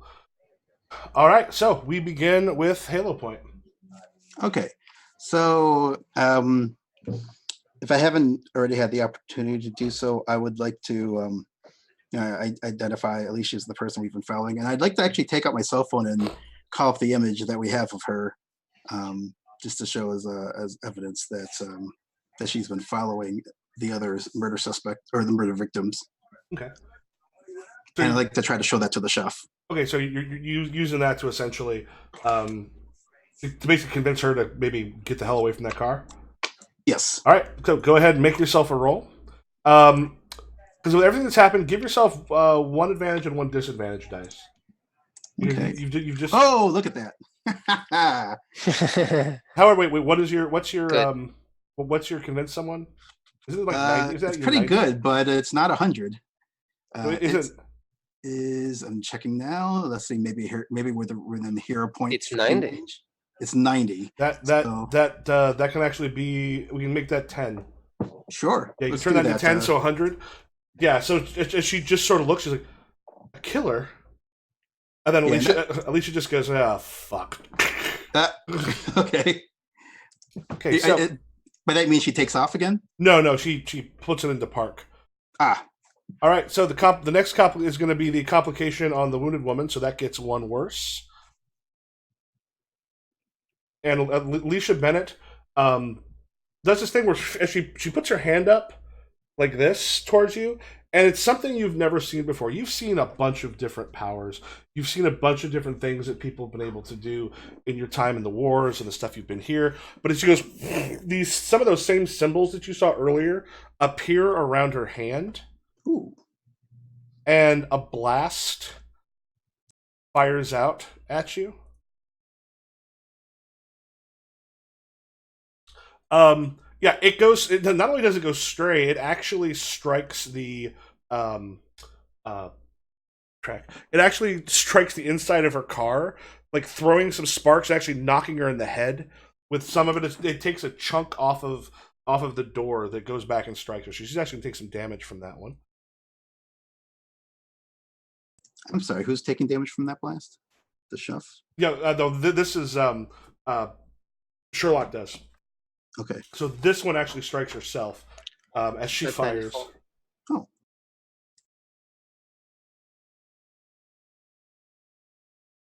Okay. Yeah, so yeah, she took some damage as she tried to fire. The 86ers that she had gotten a hold of are getting a bit closer to arriving. Pluribus Unum, you will be able to show up as your motorcycle. Where do you want to be kind of closer to as your motorcycle? Probably the side of the car where Sherlock is. Okay. It came from the road where I live in, probably. Yeah, she actually sort of hits the ground and she kind of heads out because she never seatbelt on. As she gets out, as you're sort of coming in the motorcycle. Mm-hmm. And do you have helmet on, or you just would she recognize you? No, I have a helmet on. Okay, so yeah, you're headed that way. Alicia kind of leaps over the car and does a kick straight at Halo Point, since you're the one who are closer. One advantage because it's melee. Throw on that one.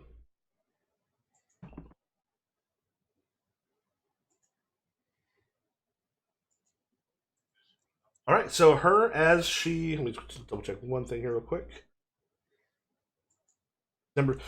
Yeah, so you're gonna take 52 damage as she strikes like the basically the tip of her shoe strikes deep into your solar plexus. As you I have a question. I took 10 resistance points damage last night. Would that have healed? Or Yep. Basically, every time a new action scene starts, you start back with full resistance. Okay. Still, I'm hurting from that kick. Yeah. Now she has a thing which means that when she, essentially, that when she damages a hero, at the end of the villain's turn, we move one of her face-up initiative cards to the end of the track. So her next one is actually going to go all the way to the end. Mhm. As she, as she sort of hits it, and she lands kind of in a crouch. It's like, you didn't think you were getting in the way, were you? All right, Josh. Remember, you've got super toughness, and you can mark that to take 20 resistance off an attack. Thank you. I would have totally. So yeah, I'll go ahead and let's do that, and I'll go ahead and place my time tokens on there. Thank you. You can just drag those out, and when it gets to your turn next time, just remove one of the time tokens, and then the next time that power will be available again. Where do I find my time tokens? Oh, you can just pull them off of the. They're the ones on the bottom of the card stuff over on the right. Oh yeah, I'm Yes, trying to. scroll down. Okay. Yes, I'll do that. Thank you. All right. So, Josh. All right. So I currently am at the woman that was the decoy, right? How far away is Sherlock from me? She's probably not terribly far because she hadn't the chef hadn't run too far down the street, so you're looking probably about 20 feet or so. Okay. I think that I'm going to. What would be a good thing to do? I think what a good thing to do would be is to, make my way over there, run up over there, and start brawling. Right. Okay. Get into the fray. All right.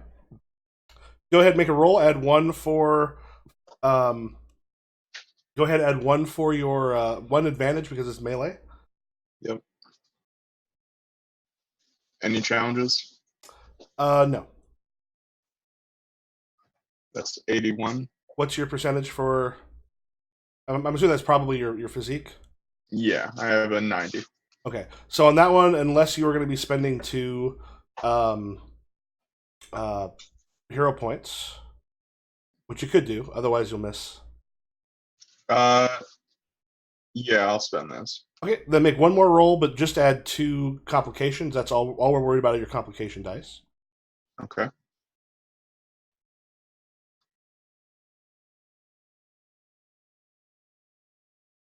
All right, so yeah, one complication. So that will mean you will hit for 81 points of damage. Yeah,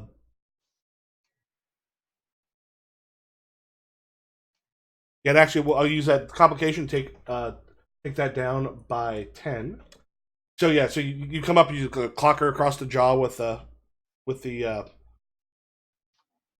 brassicles. Just she sort of hits and as she's going next, she goes cracks her neck just a bit, and it's like one of those like you're built for close in, huh? And then as she kind of ducks in and she goes and catches you right in the nerve, in the arm, and catches you there, doing 31 to you. And which means her next face up one is going to go doesn't matter. She had those last 2 at the back, and she goes, "Can't lift your arm. Not a whole lot you can necessarily do." Then Spine, you've got this woman who's starting to convulse at your feet. You got this battle happening over here. What do you do? And I'm gonna do first aid. Okay. And I'm guessing like maybe her heart is stopped, and I'm using my electrical manipulation powers to restart it. All right. That sounds kind of cool. So when you make that roll, go ahead and add 2 advantage dice to it. Okay.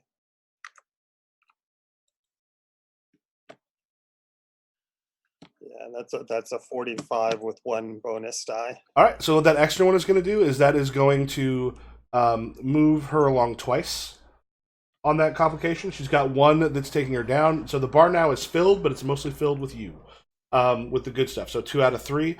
She's actually like you kind of get the heart sort of beating again as you just kind of feel the electricity, and then just kind of zap. Like, I don't know if you've ever zapped hearts before. Is this a new thing for you? Um, y- I think it came up once or twice when I was in basic training. Okay. Yeah, so maybe they kind of like, here's what you need to do, and like you're, and then, and like she stabilizes, and you're just like, oh, oh, yeah, you got her going again. She is gonna be okay, which is good because you're the one that just shocked the living shit out of her. Oh, that's one thing. Where's her blue one? Oh, that should be in there next time. Oh, that was up at the top. Okay, never mind. Yeah, so technically she actually would only get 1 more. As you, yeah, so as it's close as she's hit,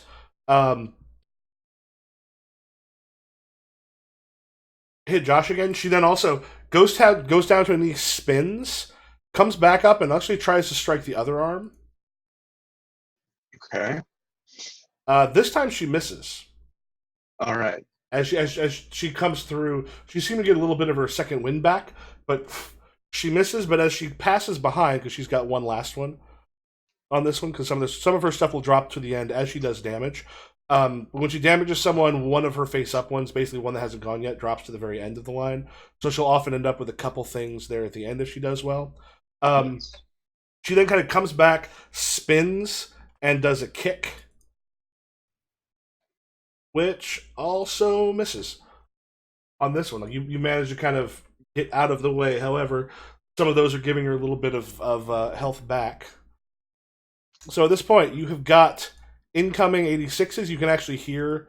They're not there yet, but they are on their way. You can hear the sound of them. Yeah. The sound of them coming, and I will do one more. Let's clear this. And clear. Okay, so the next turn, she is actually, so she's looking a bit outnumbered here. She's not going to get there yet, but she starts rushing towards where you are, Spine. She's heading your way, kind of away from where the others are. So she is running across the street. Halo point.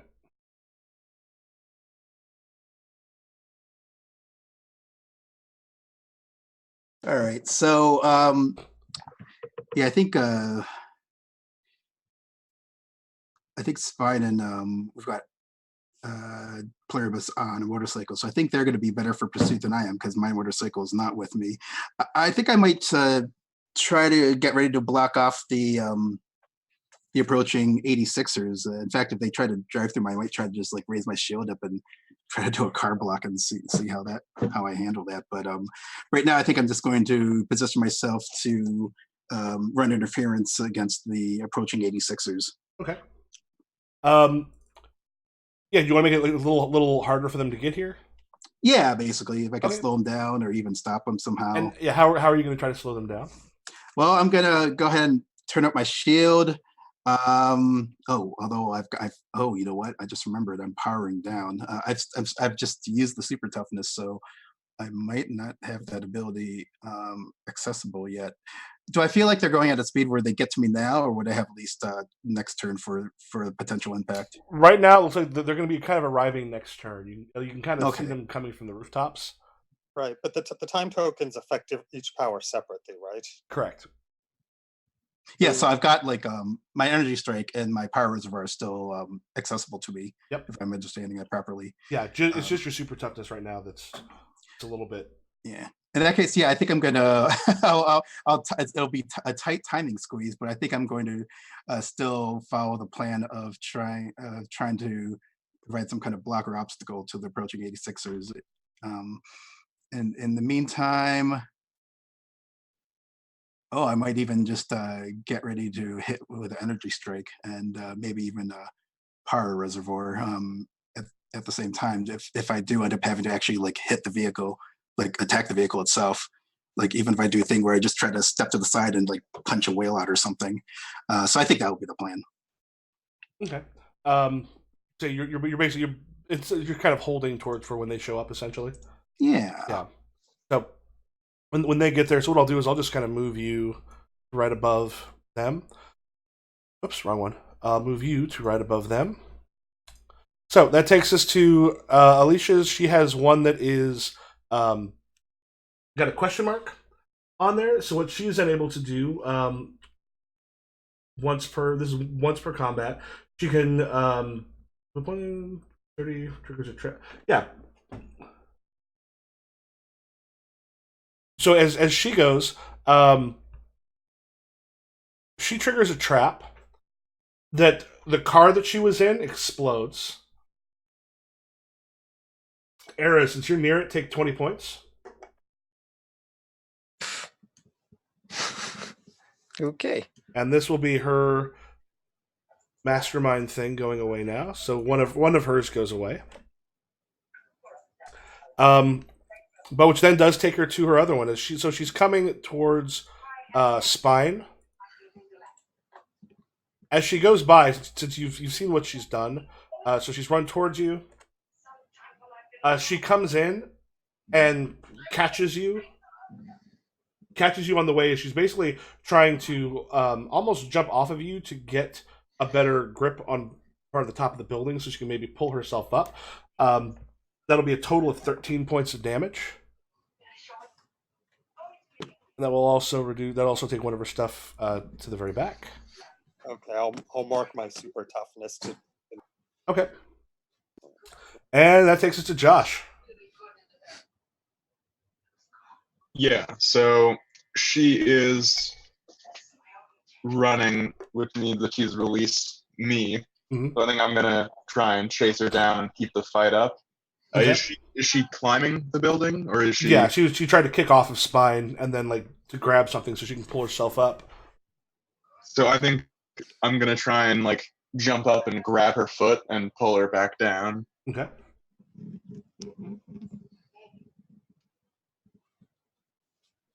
So that would be a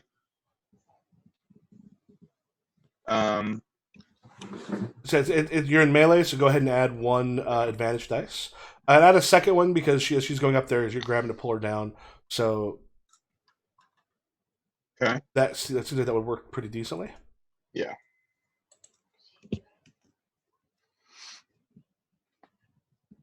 So 17, one advantage. Okay.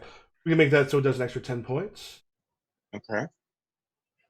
Yeah, so as you grab her, she like just lands with kind of a dull thud on the ground as you pull her down, and that leaves us with Spine. Okay, rules question: Do I remove a time token this round since it got to be my turn, or do I have to wait until next turn? I believe it's next turn that you take it off. I think if you do it before, yeah, I think it would be the next one because otherwise, how many time tokens are on yours? 2. Or- I just put it on. So Okay. anyway, that's fine. Okay, Yeah. I'm gonna fly up and blast her a little more carefully this time. Okay.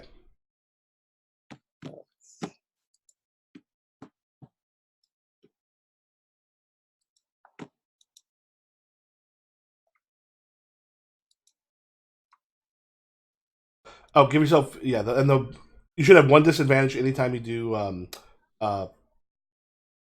ranged. You just want to roll again, but the only thing to worry about is the actual challenge die because you have what 80% on your Yeah, electricity manipulation. yeah. So that is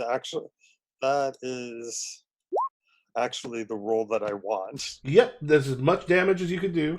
Um, yeah, so as she kind of like arcs up as you just feel like full power just nail into her. And she's and there's a part of it that kind of grabs like something to ground her. That's sort of nearby as she's sort of shaking with it. And then and gives herself a moment to breathe after. Halo point. The 86ers are about to arrive. Mm-hmm. And so they're coming in on their armor. Mm, They got like a powered armor on the way in. I see. Are they still? Are they? Are they?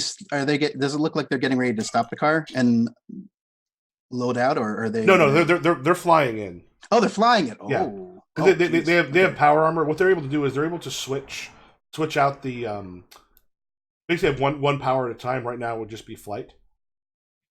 Ah, okay. Well, that makes me intercepting them a little more difficult, doesn't it? Um, at this point, I think. Oh boy. Um,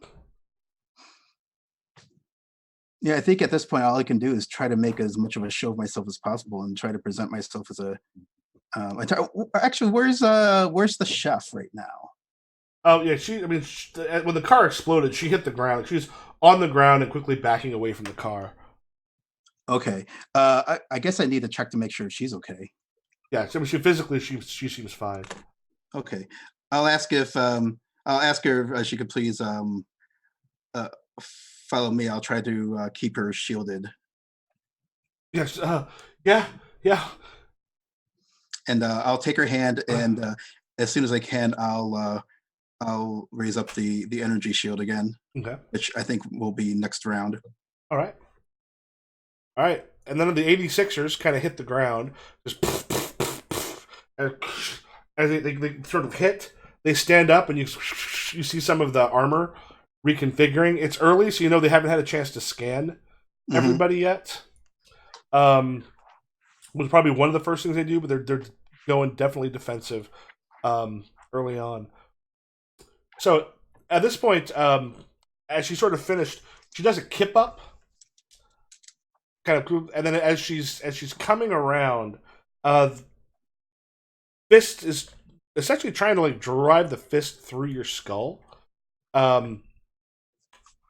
Crusher, because you're the one that's like right there, on top of her, which will do 40 points. Okay.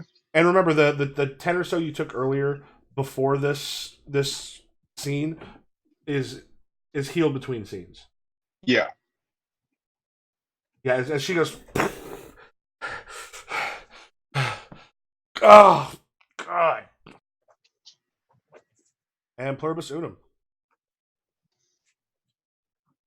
Get off the bike. Take off my helmet.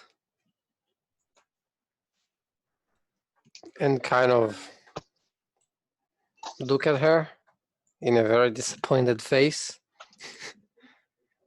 And I will use binding as a quick power. All right.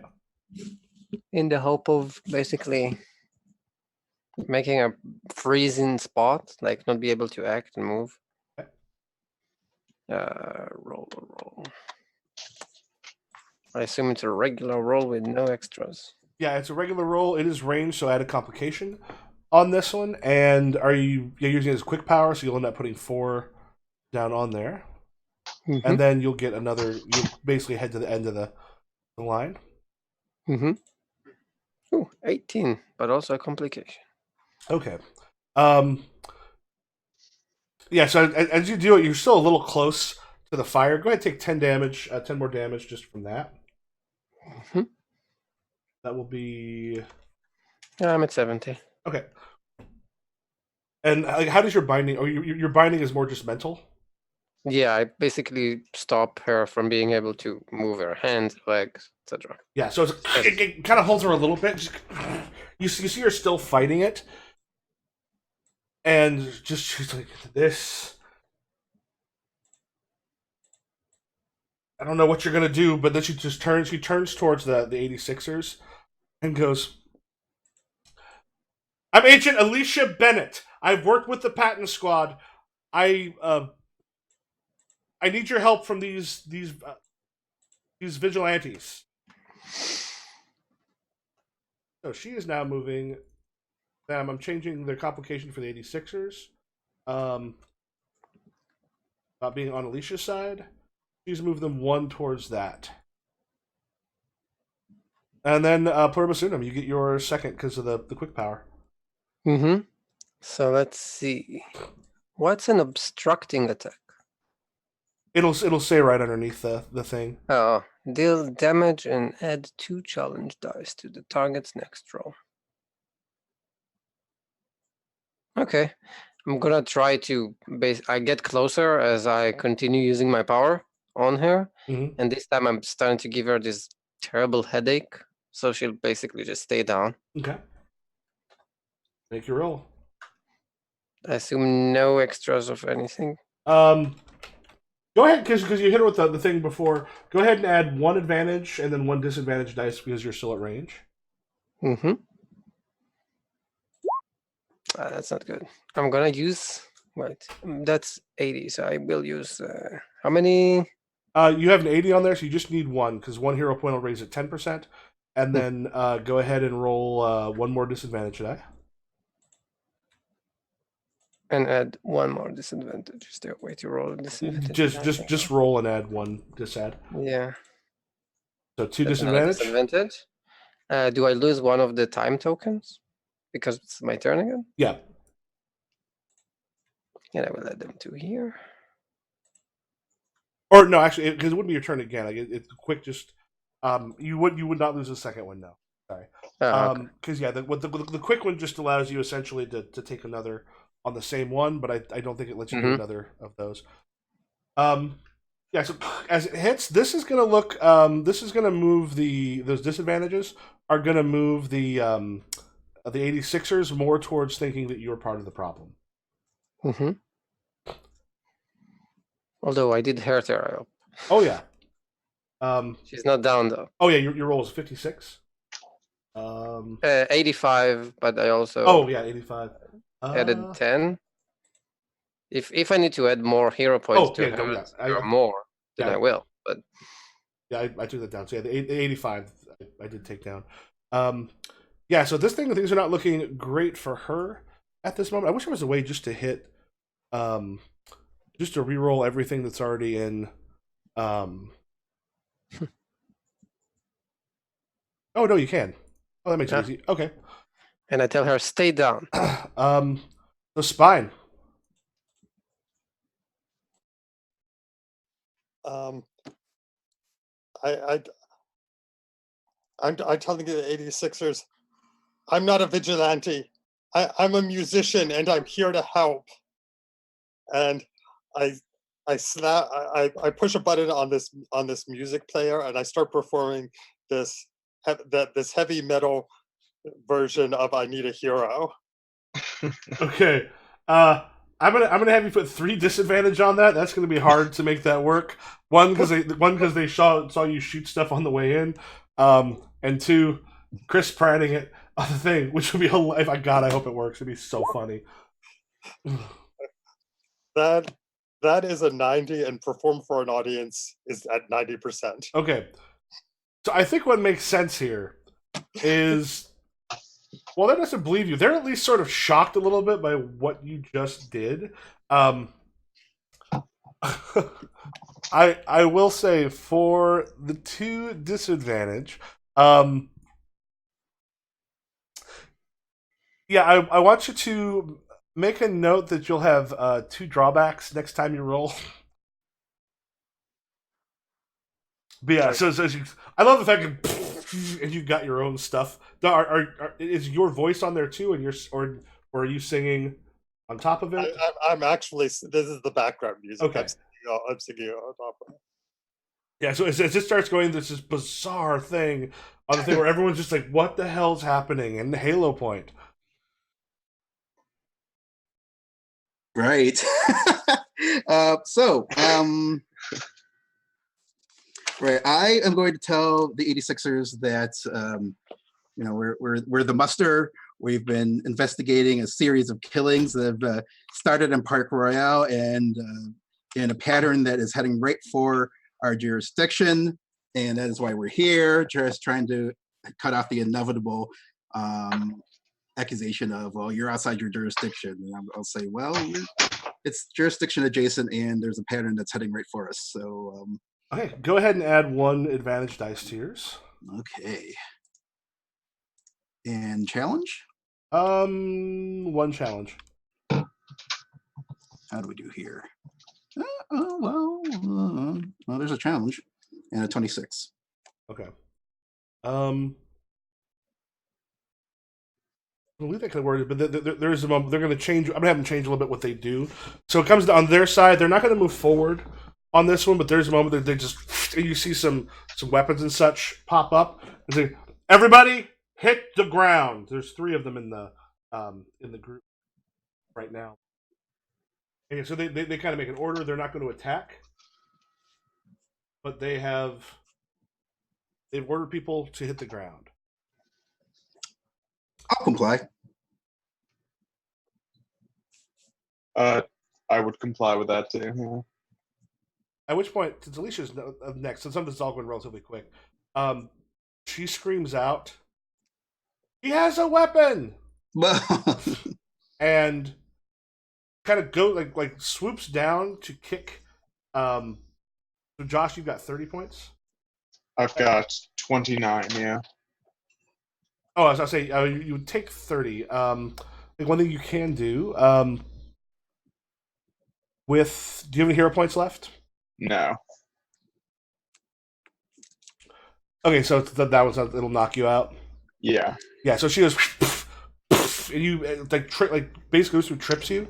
As you hit the ground, things go get a bit black as she had screamed out, he had a weapon, and her stuff goes in all the way to the back. Basuna.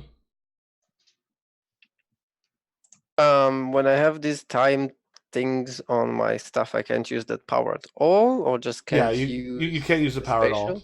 spatial? Go ahead and remove some now. Yeah, I'll remove 1 of each. I kind of put my hands behind my head, like they told us to do, and go down to the floor. Can I use support to give resistance to someone who's already down? What's your support do? On your turn, you can spend any number of hero points. For each hero point you spend, 1 ally you choose that can see or hear you regains 30 resistance. Yep. But I'm not sure if he's down, can he see or hear me? Oh, he'll be able to. This is all happening pretty close at the same time. We'll say you can give it to him. So I basically, like, as I go down, I kind of go, because he's very close to her, if I'm not mistaken. So I'm also getting closer. So I go to him and start, like, I don't know, kind of like mentally pushing him, kind of, to get him awakened. So add 30 resistance. Crusher. Yep. There you go. Heals up Crusher. I heal up Crusher. So that costs me 1 hero point.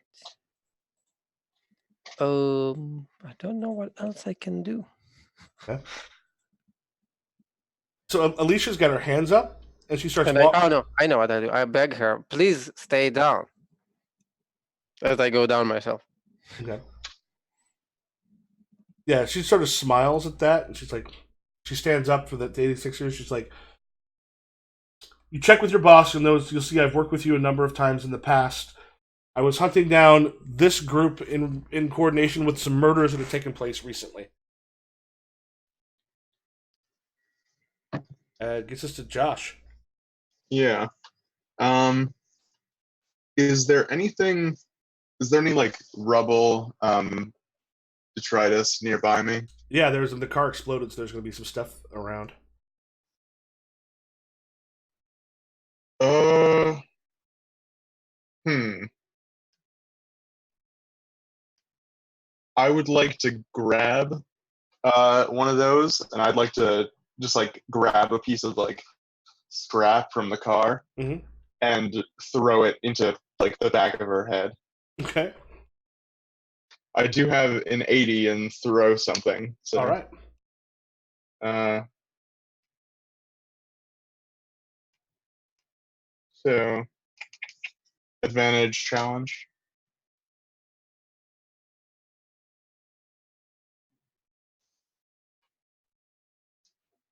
Oh, yeah. Go ahead and add 2 advantage to that. No challenge Okay. dice, or one challenge dice because you're throwing it. It's at range. Yeah.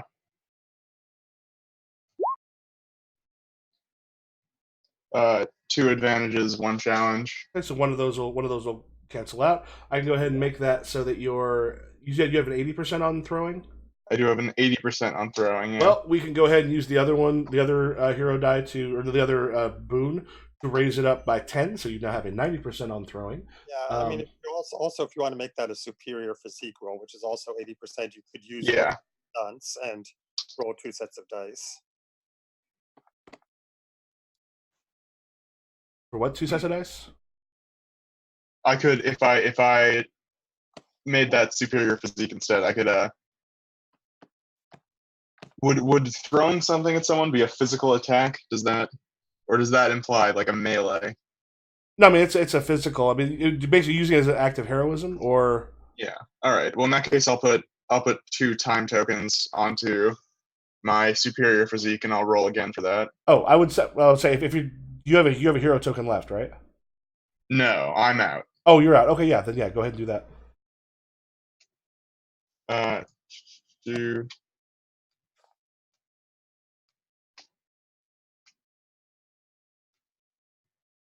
and then let me just roll that one again. Oh no, actually, wait. I'm sorry. Go back a bit. You don't have to. Yes. You don't have to do that because the extra boon can make it a 90% for you to attack. Oh, I see. I see. Yeah. So the other thing you could do is, if you wanted, you could use those 2 to roll 2 more advantage dice if you wanted to make it a feat of heroism. You know, I'm gonna do that instead. Actually, Okay, then just as make a feat roll of because heroism. yeah, you'll hit for 89 points. Go ahead, make a roll, but just add 2 advantage dice. Yeah, that is another advantage. All right. So what we can do here is as it clocks her hard, as she's gonna hit the ground. She's not quite out. They also tend to have, like, major villains tend to have 100 health per initiative card, and the usual is like 1 initiative card per player for major villains. As she hits the ground, like you clock the living hell out of her, because that extra boon will be to add 10 more points of damage. You said 99 points of damage to her. Jesus.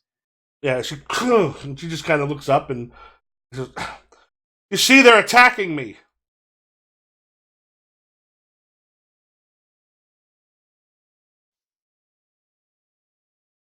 Which is going to move them a little more in her direction. So now you've just attacked her. They told you to come down. Things are probably not going to look terribly well. Next turn, we start with Halo Point. You've got some angry looking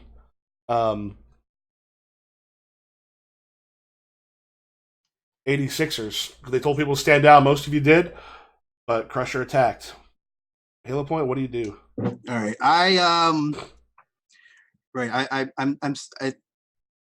going to try to maintain a shield over the chef because I think the biggest thing. Well, yeah, I definitely want to make sure she's safe in case, because who knows what the 86ers could do at this point. Mhm. And I'll just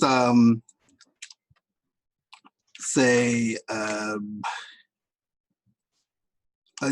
I was aware that Alicia was actually no.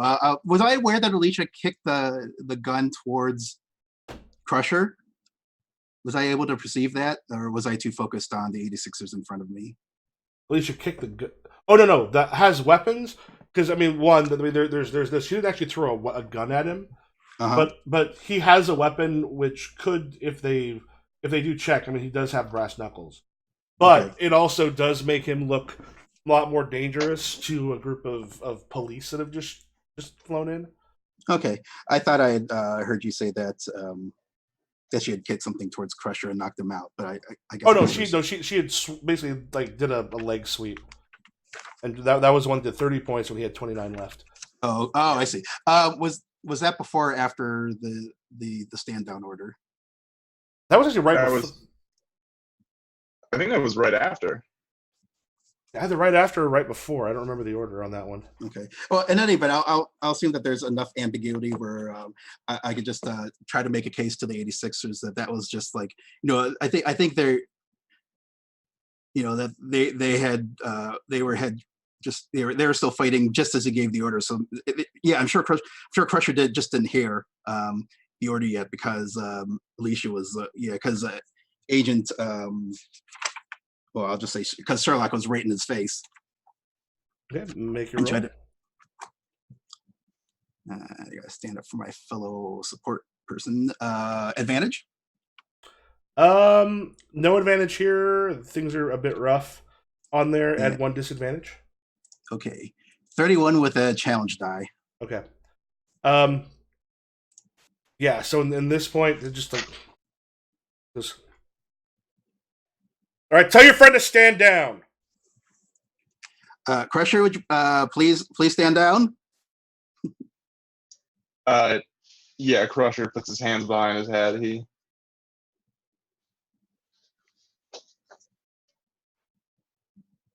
Yeah. So I think everyone else said that they had kind of gone down, and put their hands down behind their head, or they're. Mm-hmm. Yeah.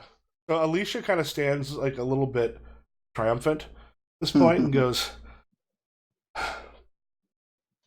"I'm glad you're here. I'd hired someone to come down this to walk down this way and kept track of her, and they attacked her. Now at this point, do we go to more talking and such, or is someone planning on doing something or initiative totals matter? Nothing fighty. I'd like to talk, but I also want to talk as soon as possible to make the case that if she was protecting the people of Park Royale, why do we have evidence of her following 3 people who immediately got murdered as after she was spotted following them? You're looking. We all have the evidence on our phones. You can check on any one of our phones. I'm sure it's totally made up, and then the one of the 86ers goes, "Shut up, Daniel." And the thing, the helmet comes up, and since everything was happening pretty quickly, you didn't have a good chance to actually look and see the name and such that it was on there. But it's Payvan Wright, Mm-hmm. the one who would talk to you. Yeah, I remember her. Yep. Daniel, what do you got to say about this? We do have this evidence they're talking about. She was seen following people who got murdered. I don't know if she murdered them. I give her a look. I mean, I wouldn't. I walked with her when I was with you guys, and can I get up? Yeah, bring your phone. And the I point, get like, up. she tries to say something. She just goes, she kind of aims a weapon and goes, "Right now, I need you to shut up." Dan? Yeah. I pick up my phone and I'm like, I just give it to her, Okay. and I'm like, Yeah, she's like, "Where did you get this information from?" the pictures. Yeah. I don't know where they got them from. I think it's some cameras of some sort. Turns and she looks and she's like, "How did you get this?" Who does she ask? No, to everybody, to the rest of the group. Yes. It's on the security cameras at the McDonald's. How did you get security footage from the McDonald's? We asked. I mean, they're public spirited citizens. You're trying to tell me in Park Royale, someone's just going to let you in to look over their security systems? Sure, if they want to solve murders, that might lower their amount of money. I mean, they're losing a lot of customers to this guy. Yeah, because Anyway, pictures. Yeah, we need a power wagon sent down. We got 5 people. We got an ambulance for 1 who's down. Is it all right? Because I'm confused. no, she's basically calling for a. It's essentially a. There's not really power inhibitors here, but they can bring some stuff that can be useful. Essentially, it's a vehicle that's difficult for most supers sort of break out of. They can. Excuse me. Thank you. They're able to scan you. I mean, at this point, they've done a scan, so they know who everybody is. Because all of you are chipped. Yeah. Probably a good thing Yes. Tranquility wasn't here. Right. Pavan, What? you should put something on her because that one is sneaky. You know Sherlock? You heard of her? Yeah, Sherlock used to work with us. She's Sherlock. Yeah, I know. But this evidence pans out. We're taking you all in. All of us. Yeah, for questioning. We're gonna look at the evidence you've got. She goes, "Who let you talk? Who let you go through the McDonald's security system?" Oh, I don't know. that would have been the manager. Yeah, Ray Kasich. I hate to bring his name into it, but I don't know how we can avoid it at this point. Yeah. Okay. Did you tell them or? Yeah, I tell them. Are we still capable of communicating with one another through our comms? Because I think the person with telepathy is not with you right now. Yeah. That's what you were doing before. Gotcha. Okay. Also, I just realized I would not know about the necklace around the person that spine zapped. Is that correct? Mm-hmm. Okay. Probably, yeah. You wouldn't have probably seen it. All right. Okay. Yeah. So if nobody does anything, the power wagon shows up to take you all in for questioning and to look over some stuff. They're going to get a whole. They are taking Alicia in too, right? Oh yeah, yeah. I mean, right now taking all of you, and a few more patents show up, or 86ers show up in a bit, just to make sure to kind of lock down the scene. They do talk with. They talk with the chef.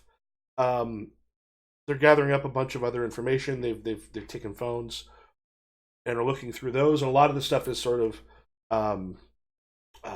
backing up other things that have been said. So, at which point we can probably cut forward to a bit. With the 4 of you are brought into like a larger interrogation room, and Van Wright steps in, takes a seat,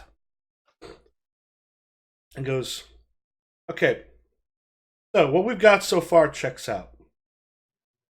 We are seeing someone fitting her description. We also did look at cell phone GPS information that she had been in those areas. Right now, we have people searching her home and trying to find if there's any other things that she has set up that might be a part of this. DNA tests are being done to see if anything was caught. However, being who she is, the chances we find DNA evidence are relatively slim. So what I need to know from the 4 of you, besides this sort of grainy picture that's a little hard to tell if it's her or not from a distance, what else do you have that can be used in court that if she's the killer might put her away? Did we have pictures from the fire site of the body with all the symbols around it? Yeah. And did those symbols match the symbols that came up when Sherlock generated her blast? Yeah. I would mention that. That will draw a connection from one of the murder sites to her power manifestations. Yeah, Payvan's got kind of an iPad with her, and she kind of put something. Well, the problem we've got there is Alicia Bennett's only powers are hypercognition. Her brain is essentially made to work at 20 times better than other people. She can see connections between things. I mean, she's a walking intelligence agency, and the kind of thing you're describing has never been seen on any any of the vets we've ever known. It doesn't fit with her power set. Well, with a power set of hyperintelligence, what do we know about the full extent of that? I mean, if anyone could crack the laws of reality, it would be her. It would be a mind like Alicia's. Laws of reality? Hey, we're living in a whole new world here. I mean, who would have thought any of this was possible 10, 20 years ago? Yeah, we've seen a lot of stuff, but I don't think I've seen anybody got powers to do something with laws of reality. Wow. How else would you explain markings at the site of the murder that match the symbols that manifest whenever she well, let's see. That I haven't really addressed his point that there's no evidence of, apart from the blast sheet that occurred during the fight, and I don't know if there's anything that could have captured that. Can you were you able to capture footage of the altercation? Just about everything in that area of town. The cameras that are up there have been damaged, painted over. Like we can't see shit in Park Royale. Can I spend a retcon point to say that I had a drone filming the fight? Yep. Oh, right. Nice. Yes, you can.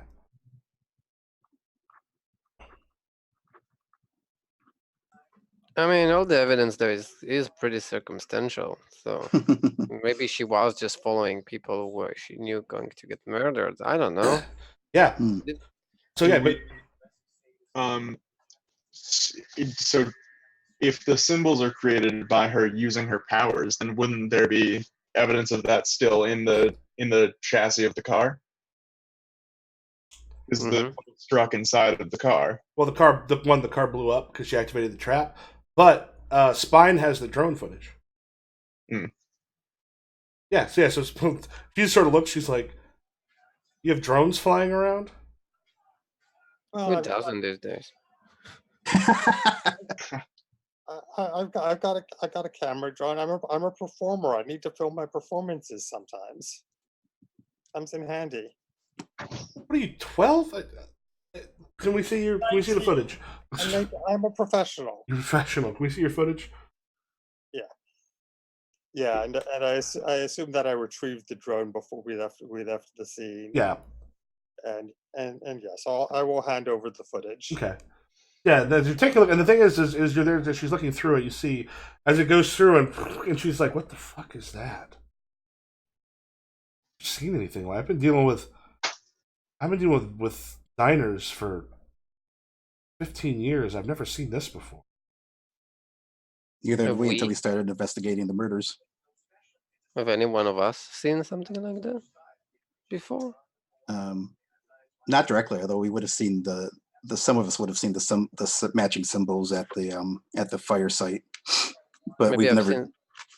Yeah, but I wasn't an 86er in the past, like for years. Did I ever see something like that? Oh, I see what you're saying. Oops. No, I mean, it's like No. the thing is So new. like people kind of know the roster of abilities that go into Niners. This doesn't fit with that roster.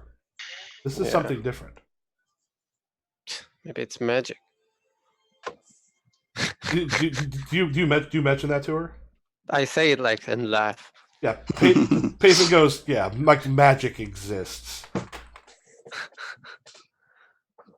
No. At which point, though, there's a knock at the door, and she looks up, and the door opens, and the guy's, she's gone. Ooh. Who's gone? Sherlock. She's not in her cell. She sort of looks and she's like, looks it up. He's like, that cell should have been that cell's designed to hold people like you. She should not have been able to get through there. Well, at least she's not like us. Apparently not. Yeah, she's not armored up right now, and that does take some time. And she just looks at you, she's like, "Come with me. I'm deputizing you if I need you." Woohoo! Wait, what? Okay. You're a deputy. He goes, in case something happens, do what you need to do. as she runs out of the room. Right, yeah, I'm definitely chasing after her, and Yeah. I'm using my electrical powers to make this sort of sparkly badge. To do what? To make this like sparkly badge. Yeah, this is like a dream come. This has to be a dream come true for Spine. Yeah. Definitely. As they rush through, she's like, "They're with me," and like you get in front of it, and you're looking at the cell.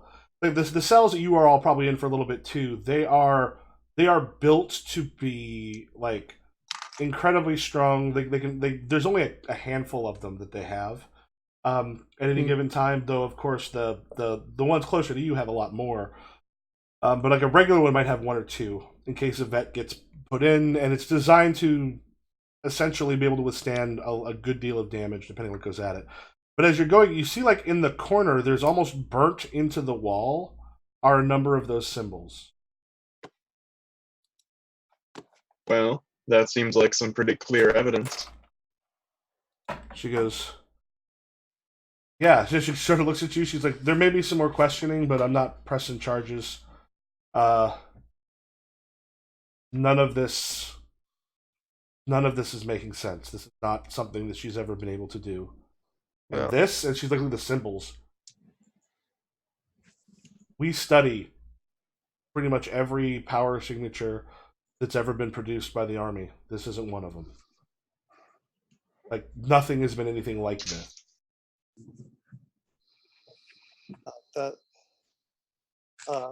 I would check on that with that woman who was sent to the hospital, because I mean, I'm pretty sure she was Bennett's accomplice. And maybe put some security on her. You had a little. We'll be able to fast forward a little bit. One of the things you find out, so they actually end up. It takes a bit of doing, because she's hidden stuff pretty well. But they actually did find, and Paven kind of keeps you in the loop on this. They did find a series of occult books and such that she had, but there was also information on sacrifices, how to draw power, and a lot of this stuff had been taken from the books and a lot of notes that were left behind. And it's like, from what they could tell, the murder that was going to take place that night had to take place that night because she had set up some sort of power to make a deal with something beyond humanity. She's already gotten some power from it. And she's like, if this stuff is true, if she's just not crazy, which the way her brain's put together, you never know. This is like, what I'm telling you is not to be told to anody else. If this is, anyone would believe us. yeah, if this is true and this stuff exists, that means there's other stuff out there. And she had contacted it, and if that gave her this, apparently some of the sacrifices were to gain some power. More of them, about 3 more, would have given her the ability to channel something through from another side. But that's gonna, from notes we can tell, that's gonna fade. All we can do is keep an eye out. If she's smart, she's not going to be in this area, at least for a while. She needs to flee. If she tries to get 10 anywhere, she's going to get picked up. And we've got scanners set up all throughout this area looking for her signature in particular. Yeah, I'm too old for this shit. No magic for me. Yeah. So I got to know, why didn't you call one of us?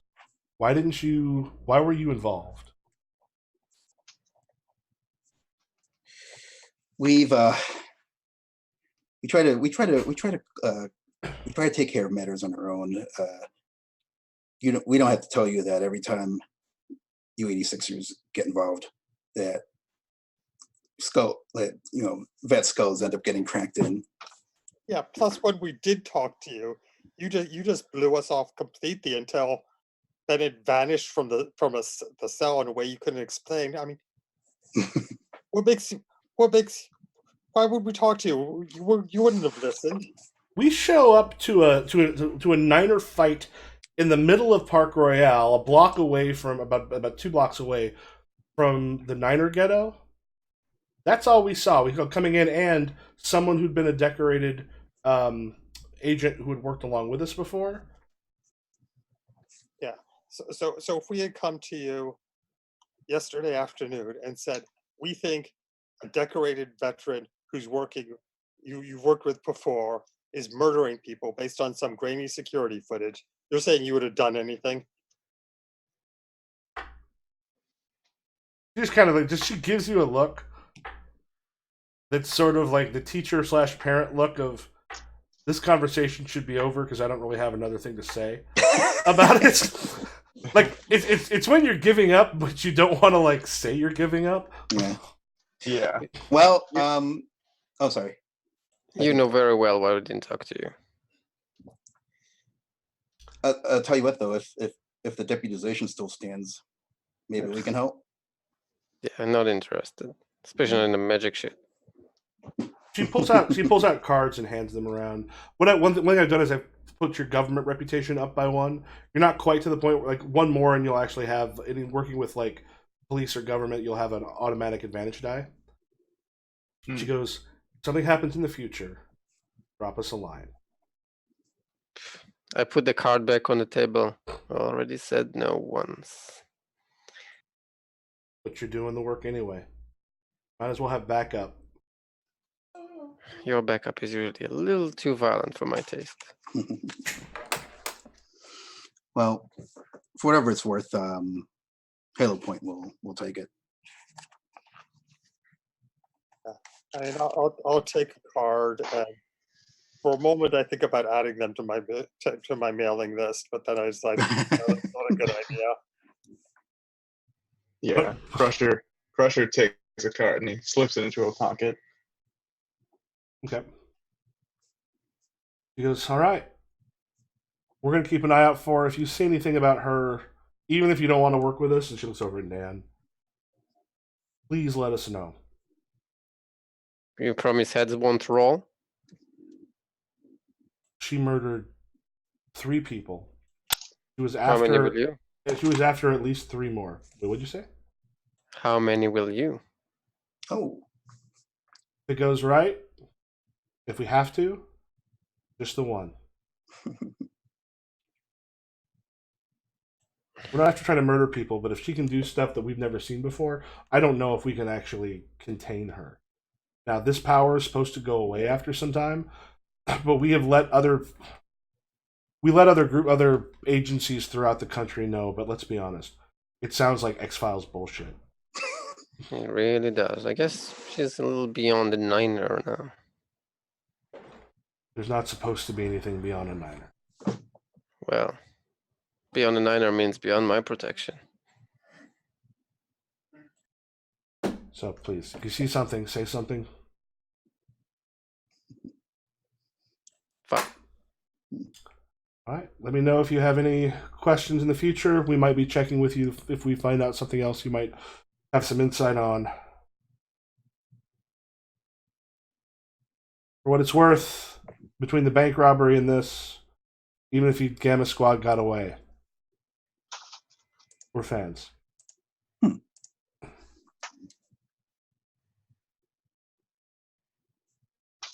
that's surprising to hear, but I won't hate that necessarily.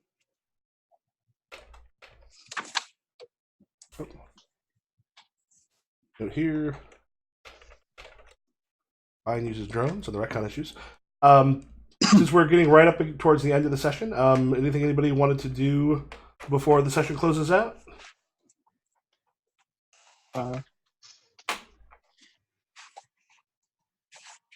Nothing. I guess maybe we just have another exhausted late night, early morning debrief with the debrief and brunch. All right. She never came for lunch, did she? Oh, that's right. Your date. Date. Oh, buddy. Oh. There's plenty of fish in the sea. I guess we found out she's a murderous bitch before we had the date. So your dating has been the opposite of mine. Wow.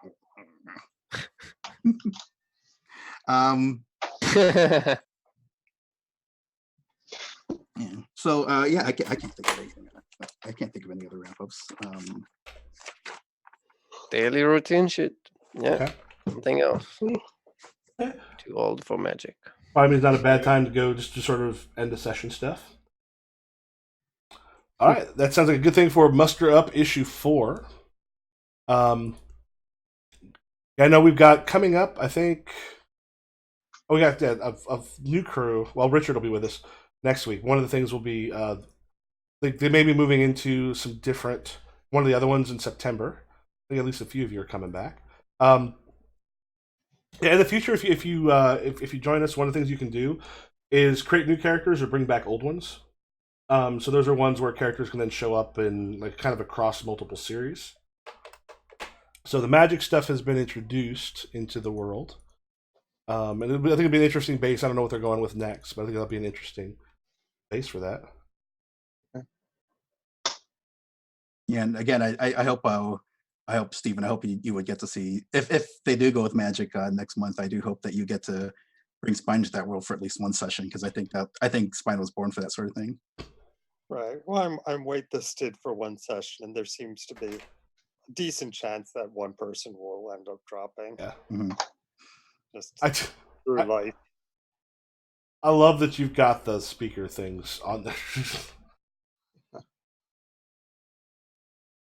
Yeah, Josh, I wish we gotten you more when there were the investigative stuff. We could have gotten a little more into your character. Yeah, it's all right. Yeah, there is room in the 4th session on October. So you guys know. One place. Yeah, this is one I might just kind of also keep going because there's like tons of stuff in there, and kind of see at least taste all 4 of the things. Mm-hmm.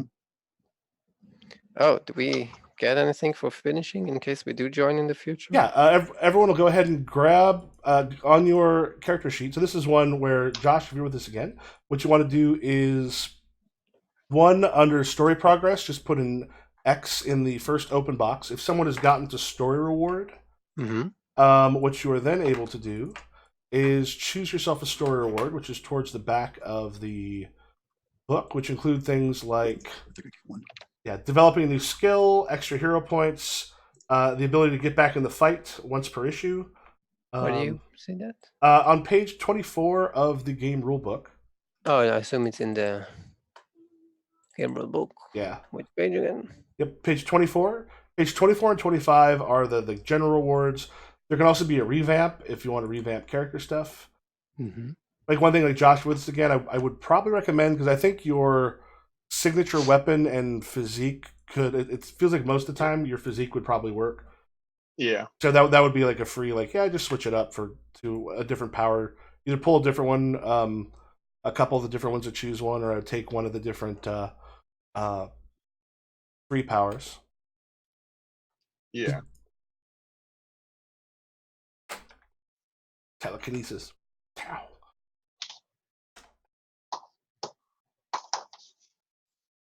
Well, if Dan ever comes back, I'd always see Mystic Technique coming up. Yep. And the other thing is, after someone plays their first session, what they do for their second, and we didn't on this one because we were also like it was in the Stop the Murder thing that we had at least one small scene with the aspiration or turmoils, which are the things that your character wants to accomplish, as well as the things that kind of causes problems in their life. Those get added. So usually it's each issue, which technically the last 2 would have been one issue as far as the things go. You have at least one scene that deals with your aspiration or turmoil, which gets you the retcon token, as well as if you succeed, it gets you extra XP towards the story rewards.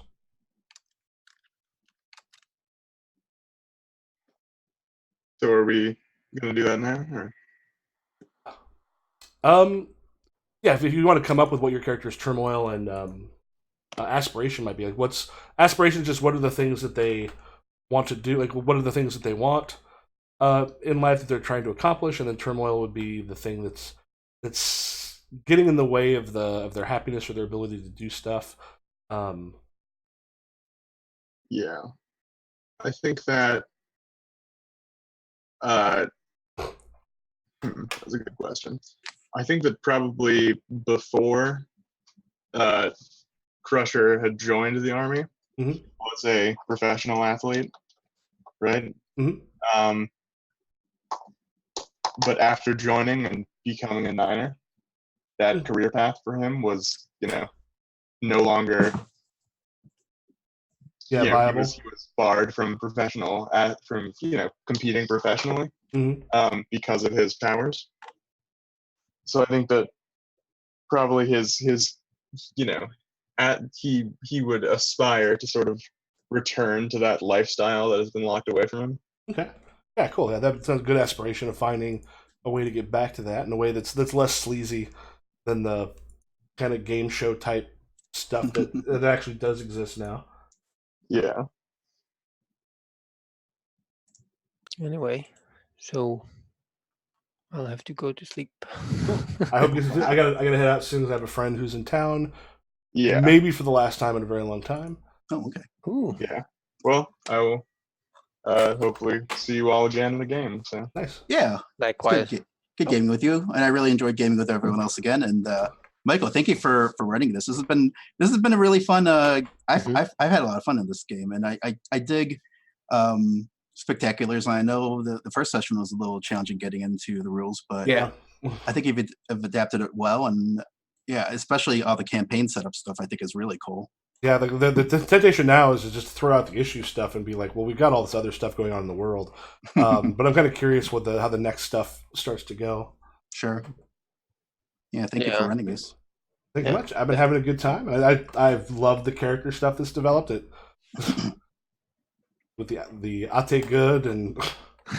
Yeah, I really dug this. I feel most inclined if I ever get back into creating a new character because I really like the idea of Halo Point, just sticking to the neighborhood and building it up. Yeah, because like that cool thing about like you're basically creating a comic book company across the different playbook stuff, which I like. Mm-hmm.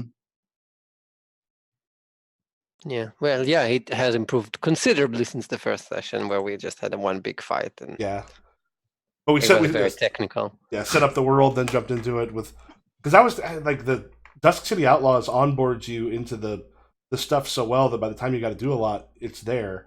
Then it's realizing, oh yeah, this one is a little. It doesn't step you up into the big fight, the big scenes. You got to go straight to it.